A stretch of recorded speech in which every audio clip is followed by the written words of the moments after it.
ಎಲ್ರಿಗೂ ನಮಸ್ಕಾರ. ಯುವ ನಿರ್ದೇಶಕ ಉತ್ಸವದ ನಿರ್ದಿಗಂತದ ಈ ಉತ್ಸವದಲ್ಲಿ ನಾವು ಶ್ರೀಪಾದ್ ಭಟ್ರು ನಾವು ಆಗಲೇ ಹೇಳಿದ ಹಾಗೆ ರಂಗಭೂಮಿ ಅಷ್ಟೇ ಅಲ್ಲ, ರಂಗಭೂಮಿಯ ಜೊತೆಗೆ ನಮಗೆ ಅದರೆಲ್ಲ ಬೇರೆ ಬೇರೆ ಪ್ರಕಾರಗಳು ಬೇಕು. ಚಿತ್ರಕಲೆ ಇರ್ಬೋದು, ಸಾಕಷ್ಟು ನಿರ್ದಿಗಂತ ಯುವಕರ ಜೊತೆನೇ ಕೆಲಸ ಮಾಡಲಿಕ್ಕೆ, ಮುಂದಿನ ಪೀಳಿಗೆ ಜೊತೆನೇ ಕೆಲಸ ಮಾಡಲಿಕ್ಕೆ ಇಷ್ಟಪಡ್ತೇವೆ. ಯಾಕಂದರೆ ಅವರ ಭಾಷೆ ಏನು, ಅವರ ಆತಂಕಗಳೇನು, ಅವರ ಅಭಿವ್ಯಕ್ತಿ ಏನು ಹೇಳ್ಕೊಳಕ್ಕೆ ಹೋಗ್ತಿದ್ದಾರೆ, ಅವರ ನಿಲುವುಗಳೇನು, ಅವರ ಒಲವುಗಳೇನು ಅನ್ನೋದು ನಾವು ತಿಳ್ಕೊಳ್ಬೇಕಾದ ಪ್ರಸ್ತುತತೆ ಇದೆ.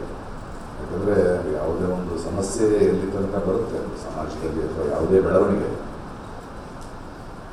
ಇವತ್ತಿನ ಈ ಕ್ಷಣದಲ್ಲಿ ನಿಂತಾಗ ಇವರ ಆಲೋಚನೆಗಳೇನು, ಈ ಪೀಳಿಗೆಯ ಆಲೋಚನೆಗಳೇನು ಅನ್ನೋದನ್ನಿಟ್ಟೆ ನಾವು ಇಮ್ಯಾಜಿನ್ ದ ಫ್ಯೂಚರ್, ಭವಿಷ್ಯವನ್ನು ಮತ್ತೆ ನಾವು ಇಮ್ಯಾಜಿನ್ ಮಾಡ್ಕೋಬೇಕಾಗುತ್ತೆ. ಆಗೋಗಿದೆ. ಬಟ್ ಸಮಾಜ ಇರ್ಬೋದು, ಮನಸ್ಸಾಕ್ಷಿ ಇರ್ಬೋದು, ಗ್ರಹಿಕೆ ಇರ್ಬೋದು, ಅಥವಾ ಅಭಿವ್ಯಕ್ತಿ ಇರ್ಬೋದು, ಎಷ್ಟು ರೆಲೆವೆಂಟ್ ಆಗಿದೆ ಅದನ್ನು ನಾವು ಕಿವಿಗೊಟ್ಟು ಈ ಮಕ್ಕಳ, ಈ ಯುವಕರ ಭಾಷೆಯನ್ನು, ಅವರ ಆತಂಕಗಳನ್ನ ಕಂಡುಕೊಂಡು ಕೇಳಿಸ್ಕೊಂಡಾಗ ಮಾತ್ರ ನಾವು ಒಟ್ಟಾಗಿ ಅವರಿಗೆ ಇಂಬಾಗಿರುವುದಾ, ಅವರಿಗೆ ನಮ್ಮ ಅನುಭವವನ್ನು ಹಂಚಿಕೊಳ್ಳೋದಾ, ಅವ್ರೇನು ಕೇಳ್ಕೊಳ್ತಾರೆ ಮತ್ತು ಅವ್ರ ಜೊತೆ ನಡೆಯೋದು ಅನ್ನೋದು ಮುಖ್ಯ ಆಗುತ್ತೆ. ಆ ನಿಟ್ಟಿನಲ್ಲಿ ಇವತ್ತಿನ ಎರಡೂ ಚಿಕ್ಕಮಗಳೂರು ಮತ್ತು ಮಂಗಳೂರಿನಲ್ಲೂ ಕೂಡ ನಾನು ಬಹಳ ರಿಕ್ವೆಸ್ಟ್ ಮಾಡಿ, ನಾನೊಂದು 4 ದಶಕಗಳಿಂದ ಸಿನಿಮಾದಲ್ಲಿದ್ದೇನೆ, ಆದರೆ 4 ದಶಕ ಆಯ್ತದು. ಅದಾದರೆ ಇವತ್ತಿನ ನಿರ್ದೇಶಕರು ಏನು ಮಾಡ್ತಿದ್ದಾರೆ ಕರ್ನಾಟಕದಲ್ಲಿ, ನಮ್ಮ ಕನ್ನಡದಲ್ಲಿ, ನಾವು ರಂಗಭೂಮಿ, ಮಕ್ಕಳ ರಂಗಭೂಮಿ, ಸಾಹಿತ್ಯ ಹಾಗೆ ನೋಡಿದಾಗೆ ಇವತ್ತಿನ ಹುಡುಗರು ಏನು ಮಾಡ್ತಿದ್ದಾರೆ ಅಂದರೆ, ಈಗ ಬಂದಿರುವಂತಹ ಭಾಳಷ್ಟು ಜನ ಇದ್ದಾರೆ. ಇಲ್ಲಿ ಒಂದು 5 ಜನ ಮತ್ತು ಚಿಕ್ಕಮಗಳೂರಿನ ಒಂದು 5 ಜನ ಬರ್ತಾರೆ. ಇತ್ತೀಚೆಗೆ ನೀವೆಲ್ಲ ಸಿನಿಮಾಗಳನ್ನು ನೋಡ್ತಿರಬೇಕು. ಯಾಕಂದರೆ ನಾವು ನೋಡಿದ ಸಿನಿಮಾ, ಬೆಳೆದು ಬಂದ ಸಿನಿಮಾ ಮತ್ತು ಇವತ್ತಿನ ಸಿನಿಮಾ ನಾಳೆಯ ಸಿನಿಮಾ. ಆ ನಿಟ್ಟಿನಲ್ಲಿ ಬಹಳ ಹೆಮ್ಮೆ ತರುವಂತಹ, ಬಹಳ ವಿಶಿಷ್ಟವಾದ ಅಭಿವ್ಯಕ್ತಿ ಇರುವಂತಹ, ಬೇರೆ ಬೇರೆ ಹೊಸತನಗಳನ್ನು ತೊಗೊಂಡು ಬರ್ತಿರುವಂತಹ ಯುವ ನಿರ್ದೇಶಕರು, ನಮ್ಮ ಪ್ರತಿನಿಧಿಗಳು ಇವರೆಲ್ಲ. ನಾನು ಒಂದು ಫೋನ್ ಕರೆ ಹಚ್ಚಿ, ನಾನು ಶ್ರೀಪಾದ್ ಭಟ್ರು ಕರೆದ ತಕ್ಷಣ ಬಂದಿದ್ದಕ್ಕೆ ಮೊದಲು ಧನ್ಯವಾದಗಳು. ಯಾಕಂದರೆ ಬೇರೆ ಬೇರೆ ಕೆಲಸಗಳಲ್ಲಿದ್ದರು ಇವರು. ಹಿರೇಗೌಡ ಬಾಂಬೆಲಿದ್ದರು, ಶಶಾಂಕ್ ಯಾವುದೋ ಒಂದು ಸ್ಕ್ರಿಪ್ಟ್ನಲ್ಲಿ ಕೂತಿದ್ದ, ಅವನು ರಿಲೀಸ್ ಟೆನ್ಷನ್ನಲ್ಲಿದ್ದ, ಅಭಯ್ ಬ್ಯುಸಿ ಇದ್ದರು, ಸವನಾಕುತ್ತರ ಐತೆ. ನಾನು ರಾತ್ರಿ 10 ಇಳಿತೀನಿ, ಬಂದು ನೋಡ್ಕೊಂಡು ಇವತ್ತು ಸಂಜೆ ಹೋಗ್ಬಿಡ್ತೀನಿ, ಬಟ್ ಬರ್ತೀನಿ ನಾನು ಅಂದರು. ಸೊ ಭಾರಿ ಆಭಾರಿಯಾಗಿದ್ದೇನೆ. ಇಲ್ಲಿಯ ಸಂವಾದ ಮೊದಲು ನೀವೇ ಮಾತಾಡಬೇಕು, ನಾನಲ್ಲ. ಸೊ ಮೊದಲಿಗೆ ನೀವು ಪ್ರತಿಯೊಬ್ಬರು ಇದನ್ನು ಯಾಕೆ ಆರಿಸ್ಕೊಂಡ್ರಿ, ಯಾಕಂದರೆ ಈ ಭಾಷೆ ಯಾಕೆ ಬೇಕಾಯಿತು ನಿಮಗೆ, ನಿಮ್ಮನ್ನು ಇನ್ಸ್ಪೈರ್ ಮಾಡಿದ್ದು ಕಾರಣಗಳೇನು? ಯಾಕಂದರೆ ಭಾಳ ವಿಶಿಷ್ಟವಾದ ಸಿನಿಮಾಗಳನ್ನ ಮಾಡ್ತಾಯಿದ್ದೀರಿ. ನನ್ನಂಥವನಿಗೆ ಆಶ್ಚರ್ಯವಾಗುವಂತಹ, ನಮ್ಮಂಥವ್ರು ಮಾಡದೇ ಇರೋದಂಥ ನೀವು ಯೋಚನೆ ಮಾಡ್ತೀವಿ. ಉತ್ಸವ ನಮ್ಮ ಸಿನಿಮಾ ನೋಡಿದ್ವಿ, ನಿಮ್ಮ ಪ್ರತಿಯೊಬ್ಬರ ಸಿನಿಮಾ ನೋಡಿದಾಗಲೂ ನನಗೆ ಇನ್ನೊಂದು ಬಹಳ ಇಂಪಾರ್ಟೆಂಟ್ ಅಂದರೆ, ಒಂದು 4 ದಶಕಗಳ ಇಷ್ಟು ರಾಷ್ಟ್ರ ಪ್ರಶಸ್ತಿಗಳ ನಟನಾಗಿದ್ದರು. ಇವರ ಸಿನಿಮಾಗಳು ನೋಡಿದಾಗ ನನ್ನ ಅವಶ್ಯಕತೆ ಇಲ್ಲ ಅಂತ ನನಗೆ ಹೇಳ್ತಿದ್ದಾರೆ ಅವರು. ಅದನ್ನು ಬೆಳವಣಿಗೆ ಅಂತೀನಿ ನಾನು.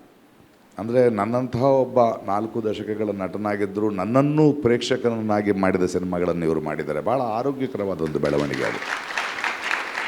ಅಂದರೆ ಮತ್ತೆ ಇವ್ರುಗಳ ಜೊತೆ ನನ್ನಂಥವನ್ನ ಕೆಲಸ ಮಾಡಬೇಕಂತ ನನ್ನ ಅನುಭವ ಅಲ್ಲ, ನಾನು ಮತ್ತೆ ಅನ್ಲರ್ನ್ ಆಗಿ ಮತ್ತೆ ಆ ಅರ್ಹತೆಯನ್ನು ಗಳಿಸ್ಕೊಳ್ಬೇಕು ಅನ್ನೋ ಚಾಲೆಂಜನ್ನು ಕೊಡ್ತಾ ಹೋಗ್ತಾರೆ. ಅಂದರೆ ನನ್ನ ಬೆಳವಣಿಗೆಯೇ ಇವರ ಸಿನಿಮಾಗಳಿಗೆ ಭಾರವಾಗುವ ಸಾಧ್ಯತೆಗಳು ಇವೆ. ಅದನ್ನೆಲ್ಲ ನೋಡ್ತಾ ಅದು ತುಂಬ ಆರೋಗ್ಯವಾದದ್ದು, ಅದು ಭಾಳ ಬ್ಯೂಟಿಫುಲ್ ಆದ್ದು ಅಂತ ನಾನು ನಿಮ್ಮನ್ನು ಒಪ್ಕೊಳ್ತೇನೆ ಅದಕ್ಕೆ. ಯಾಕಂದರೆ ಯಾವುದೇ ಟ್ರ್ಯಾಪ್ಗೆ ಹೋಗದೆ ನೀವು ನಿಮ್ಮದೇ ಹೊಡ್ಕೊಂಡು ಹೋಗ್ತಿದ್ದೀರಿ. ಸೊ ಯಾರಿಂದಾದರೂ ಶುರುವಾದರೆ ಅದು ಓಕೆ, ಉತ್ಸವದಿಂದ ಶುರುವಾಗಲಿ. ಯಾಕಂದರೆ ನಮಗೆ ಗೊತ್ತಾಗಬೇಕಾಗಿರೋದು ನಿಮ್ಮ ಜರ್ನಿ ಹೇಗಿತ್ತು, ಯಾವುದು ನಿಮ್ಮನ್ನು ಇನ್ಸ್ಪೈರ್ ಮಾಡ್ತು, ಯಾಕೆ ಹೇಗಿದ್ದೀರಿ? ಫೋಟೋ ಸಿನಿಮಾ ಅದು ಏನಕ್ಕೆ ಮಾಡಿದೆ ಅಂತ ಹೇಳ್ತೀನಿ. ಮೊದಲು ನಾನು ಕೊಡಗಲ್ಲಿದ್ದೆ, ಮತ್ತೊಂದು ಕತೆ ಬರೆಯೋಕ್ಕಂತೆ ಕೊಡಗಿಗೆ ಹೋಗಿದ್ದೆ. ಅಲ್ಲಿ ಸೃಜನ್ ನನ್ನ ನಿರ್ದೇಶನ ತಂಡದಿಲ್ಲ, ಅವ್ರ ಮನೆಯಲ್ಲಿ ಹೋಮ್ ಸ್ಟೇ ಇದೆ. ಅಲ್ಲಿ ನಾನು ಮತ್ತೊಂದು ಕತೆ ಬರೀತಿರ್ಬೇಕಾದ್ರೆ ಸಡನ್ನಾಗಿ ಲಾಕ್ಡೌನ್ ಆಗುತ್ತೆ. ಲಾಕ್ಡೌನ್ ಆಗಿ ನಾವು ಅಲ್ಲಿ ಸ್ಟ್ರಕ್ ಆದ್ವಿ. ಮತ್ತು ವಾಪಸ್ ಬೆಂಗಳೂರಿಗೆ ಬರೋಂಗೂ ಇರಲಿಲ್ಲ, ನಮ್ಮ ಊರಿಗೆ ಹೋಗೋಂಗೂ ಇರಲಿಲ್ಲ. ಆವಾಗ ಅಲ್ಲೇ ಇದ್ದಾಗ ಒಂದು ದಿನ ಅಂದರೆ ದೀಪ ಹಚ್ಚಿದ್ದು ನೆನಪು ನನಗೆ. ಏಪ್ರಿಲ್ 5ನೇ ತಾರೀಕಿಗೆ ಅವತ್ತಿನ ಮರುದಿನನು ಹೆಚ್ಚು ಕಮ್ಮಿ ಒಂದಿನ ಹೆಚ್ಚು ಕಮ್ಮಿ ದಿನದಲ್ಲಿ ನಾನೊಂದು ಆರ್ಟಿಕಲ್ ಓದಿದ್ದೆ. ಗಂಗಮ್ಮ ಅನ್ನೋ ಒಬ್ಬ ಹೆಂಗಸು ಮೂಲತಃ ಇದು ಸಿಂಧನೂರು ತಾಲೂಕಿನ ಒಂದು ಹಳ್ಳಿಯವರು. ಅವರು ಬೆಂಗಳೂರಿಗೆ ಕೆಲಸ ಮಾಡೋಕ್ಕೆ ಬಂದಿರ್ತಾರೆ. ವಾಪಸ್ ಅವ್ರಿಗೆ ಲಾಕ್ಡೌನ್ ಆಗಿ ವಾಪಸ್ ಊರಿಗೆ ಹೋಗ್ಬೇಕು ಅಂದ್ಕೊಂಡಾಗ ಟ್ರಾನ್ಸ್ಪೋರ್ಟೇಷನ್ ಏನು ಇಲ್ಲದೆ ಕಾರಣಕ್ಕೆ ನಡ್ಕೊಂಡು ಹೋಗ್ಬೇಕು ಅಂತ ಅವ್ರು ಬೆಂಗಳೂರಿಂದ ನಡೀತಾರೆ. ನಡೆದು ಬಳ್ಳಾರಿವರೆಗೆ ನಡೆದಾದ್ಮೇಲೆ ಅಲ್ಲಿ ಅವರಿಗೆ ಮಲ್ಟಿ ಆರ್ಗನ್ ಡ್ಯಾಮೇಜ್ ಆಗಿ ಸತ್ತೋಗ್ತಾರೆ ಅವರು ಪ್ರೆಗ್ನೆಂಟ್ ಅವರು ಲೇಡಿ. ಅದು ನಂಗೆ ತುಂಬ ಕಾಡಿತ್ತು. ಅಂದರೆ ನಮ್ಮ ಭಾಗದವರು ಅವರು ಸಿಂಧನೂರು ನನ್ನೂರಿಂದ ಒಂದು 30 ಕಿಲೋಮೀಟ್ರ್ ದೂರದ್ದು. ಅಂದರೆ ನಾನಿರೋ ಜಾಗ ಕೊಡಗು, ಅಲ್ಲಿ ಒಂದು ವರ್ಗ ದೀಪ ಹಚ್ತಿದೆ. ನನ್ನೂರಿನ ಒಬ್ಬ ಹೆಂಗಸು ನಡ್ಕೊಂಡೋಗಿ ಮಧ್ಯದಲ್ಲಿ ಜೀವ ಕಳ್ಕೊತಾರೆ ಅನ್ನೋದು ತುಂಬ ಕಾಡಿತ್ತು ನನಗೆ. ಒಂದು 2-3 ದಿನ ತುಂಬ ಕಾಡ್ತಾ ಆ ವಿಷಯ. ನನಗದು ಡಾಕ್ಯುಮೆಂಟ್ ಆಗಬೇಕು, ಈ ವಿಷಯ ಡಾಕ್ಯುಮೆಂಟ್ ಆಗ್ಬೇಕಂತ ತುಂಬ ಸ್ಟ್ರಾಂಗ್ ಆಗಿ ಅನಿಸಿ ನನಗೆ ಗೊತ್ತಿರೋ ಮೀಡಿಯಮ್ ಸಿನಿಮಾ. ಸೊ ಸಿನಿಮಾ ಮುಖಾಂತರ ನಾನು ಡಾಕ್ಯುಮೆಂಟ್ ಮಾಡಿದೆ. ಅದು ಫೋಟೋ. ಮಾತು ಕಮ್ಮಿ ಯಾರು ಕೇಳಿದ್ರೆ ಹೇಳ್ಬೋದು. ಅಲ್ಲ, ನೀವೆಲ್ಲ ಮಾತು ಕಮ್ಮಿ, ನಿಮ್ಮ ಸಿನಿಮಾಗಳು ಮಾತಾಡುತ್ತೆ. ಆದರೆ ಅದರ ಹಿಂದೆ ನಿಮ್ಮ ಜರ್ನಿ ನಿಮ್ಗೆ ಯಾವುದು ಇನ್ಸ್ಬೇಕಾದ್ರೆ ಇವತ್ತು ಭಾಳ ಜನ ಯಂಗ್ಸ್ಟರ್ಸ್ ಇದ್ದಾರೆ, ಮುಂದಿನ ತಲೆಮಾರಿದೆ. ನಿಮ್ಮ ಸಿನಿಮಾಗಳು ನೋಡಿದಾಗ ಇದು ನಮ್ಗೆ ಯಾಕೆ ಹೊಳಿಲಿಲ್ಲ ಅಂತ ಸಂಶಯ ಆಗುತ್ತಲ್ಲ. ಏನು ನಿಮ್ಮನ್ನು ಇನ್ಸ್ಟಿಗೇಟ್ ಮಾಡ್ತು? ಯಾಕೆ ನಿಮಗೆ ಸಿನಿಮಾದ ಮೇಲೆ ಒಲವು ಬಂತು? ಮತ್ತು ಹೆಂಗೆ ಬಂದ್ರಿ ಇಲ್ಲಿಗೆ? ಅದು ಒಂದೊಂದು ಸಣ್ಣ ಸಣ್ಣ ಕಥೆಗಳು ಅದು ಬೇಕು ನಮಗೆ. ನಮ್ಮೂರು ರಾಯಚೂರು ಜಿಲ್ಲೆ ಮಸ್ಕಿ ತಾಲೂಕು ಗೋನ್ವಾರ. ನಾನು ಅಲ್ಲೇ 6th ಓದಿದೆ. ಅದಾದಮೇಲೆ ಸಿರ್ಸಿಲ್ ನಂದು ಹೈಸ್ಕೂಲ್ ಆಯಿತು. ನಾನು PUC ಮುಗಿಸಿಲ್ಲ. PUC ಅರ್ಧದಲ್ಲಿ ನನಗೆ ಒಂದಿಷ್ಟು ಹೆಲ್ತ್ ಸಮಸ್ಯೆ ಆಗಿ ನಾನು ಮುಗ್ಸೋಕ್ಕಾಗಲಿಲ್ಲ. ನನಗೆ ಆವಾಗ ಸಿನಿಮಾದ ಆಸಕ್ತಿ ಅವಾಗಿಂದನೇ ಇತ್ತು. ಸಿನಿಮಾ ಅಂದರೆ ನನಗೆ ಅವತ್ತಿಗೆ ನಂಗೆ ಗೊತ್ತಿಲ್ಲ, ಶೋಕಿ ಅಂತಲೇ ಅಂದ್ಕೊಂಡಿದ್ದೆ ಇರಬೇಕು ಅವತ್ತಿಗೆ. ಹಂಗೆ ಸಿನಿಮಾ ಆಸಕ್ತಿ ಇದ್ದಿದ್ದು ನನಗೆ. ಸಿನಿಮಾದಲ್ಲಿ ಕೆಲಸ ಮಾಡೋಣ ಅಂತ ಬೆಂಗಳೂರಿಗೆ ಬಂದೆ. ಬೆಂಗಳೂರಿಗೆ ಬಂದರೆ 1-2-3 ಸಿನಿಮಾಗಳಲ್ಲಿ ಡೈರೆಕ್ಷನ್ ಟೀಮಲ್ಲಿ ವರ್ಕ್ ಮಾಡಿದೆ ನಾನು. ನನಗೆ ಸಿನಿಮಾ ನೋಡ್ತಾ ಬೆಂಗಳೂರು ಫೆಸ್ಟಿವಲ್ ಅಟೆಂಡ್ ಮಾಡಿದೆ. ಬಂದು 2ನೇ ವರ್ಷದಿಂದಲೇ ನಾನು ಇಂಟರ್ನ್ಯಾಷನಲ್ ಫಿಲ್ಮ್ ಫೆಸ್ಟಿವಲ್ ಅಟೆಂಡ್ ಮಾಡೋಕ್ಕೆ ಶುರು ಮಾಡಿದೆ. ಅಲ್ಲಿ ನನಗೆ ಸಿನಿಮಾ ಬಗ್ಗೆ, ಅಂದರೆ ಸಿನಿಮಾ ಮಾಡೋ ವಿಷಯಗಳ ಬಗ್ಗೆ ಗೊತ್ತಾಗ್ತಾ ಹೋಯಿತು. ನಾನು ನೋಡ್ತಿರೋ ಪರ್ಸ್ಪೆಕ್ಟಿವ್ ಚೇಂಜ್ ಆಯಿತು ಸಿನಿಮಾಗಳನ್ನು. ಅಲ್ಲಿ ಯಾವ ವಿಷಯಗಳ ಮೇಲೆ ಸಿನಿಮಾ ಮಾಡ್ತಿದ್ದಾರೆ ಅನ್ನೋದು ನನಗೆ ಗೊತ್ತಾಗ್ತಾ ಹೋಯಿತು. ಹಂಗೆ ನಂದು ಸಿನಿಮಾ ಅಭಿರುಚಿ ಚೇಂಜ್ ಆಗಿದೆ. ಅಂದರೆ ಮೊದಲು ನಾನು ನೋಡೋ ಅಭಿರುಚಿ ಚೇಂಜ್ ಆಯಿತು ಸಿನಿಮಾನ. ಅಲ್ಲಿ ನನಗೆ ಸಿನಿಮಾ ಯಾವ ವಿಷಯಗಳ ಮೇಲೆ ಸಿನಿಮಾ ಆಗಬೇಕು ಅನ್ನೋ ಕ್ಲಾರಿಟಿ ಸಿಗ್ತಾ ಹೋಯಿತು. ಹಾಗೆ ನಂದು ಸಿನಿಮಾದ್ದು ಜರ್ನಿ. ಶಶಾಂಕ್, ನನ್ನ ಸಿನಿಮಾ ಜರ್ನಿನ ಸರ್. ನಮಸ್ಕಾರ, ನನ್ನ ಹೆಸರು ಶಶಾಂಕ್ ಸೋಗಲ್ ಅಂತ. ಡೇರ್ ಡೆವಿಲ್ ಮುಸ್ತಫಾ ಅಂತ ಸಿನಿಮಾ ಡೈರೆಕ್ಟ್ ಮಾಡಿದ್ದೀನಿ. Thank you. ಮೊದಲಿಗೆ ಪ್ರಕಾಶ್ ಸರ್ಗೆ ಥ್ಯಾಂಕ್ಸ್, ಇಂಥ ಒಂದು ಕಾರ್ಯಕ್ರಮಕ್ಕೆ ಕರೆದಿದ್ದಕ್ಕೆ. ಅಂದರೆ ಒಂದು ಫೋನ್ ಕಾಲ್ ಸಾಕು ಪ್ರಕಾಶ್ ಸರ್ ಕರೆದ್ರೆ ಬರೋದಕ್ಕೆ. ಅವರೇ ನಂಗೆ ಥ್ಯಾಂಕ್ಸ್ ಹೇಳೋಕ್ಕೆ ಅವಶ್ಯಕತೆ ಇಲ್ಲ. ನನಗೆ ಅಂದರೆ ತುಂಬ ಡೇರ್ ಡೆವಿಲ್ ಮುಸ್ತಫಾ ತುಂಬ ನನ್ನ ಚೈಲ್ಡ್ಹುಡ್ಡಿಂದ ನಾನು ಒಂಥರ ಆರ್ಥೋಡಾಕ್ಸ್ ಮನೆತನದಲ್ಲಿ ಬೆಳೆದವನು. ನಾನು ಓದೋದು ಶುರು ಮಾಡಿದ್ದು ತುಂಬ ಲೇಟು, ಸಾಹಿತ್ಯಕ್ಕೆ ಎಕ್ಸ್ಪೋಸ್ ಆಗಿದ್ದು ತುಂಬ ಲೇಟು. ನಾನು ಇಂಜಿನಿಯರಿಂಗ್ ಟೈಮಲ್ಲೆಲ್ಲ ಓದ್ತಾನೆ ಇರಲಿಲ್ಲ.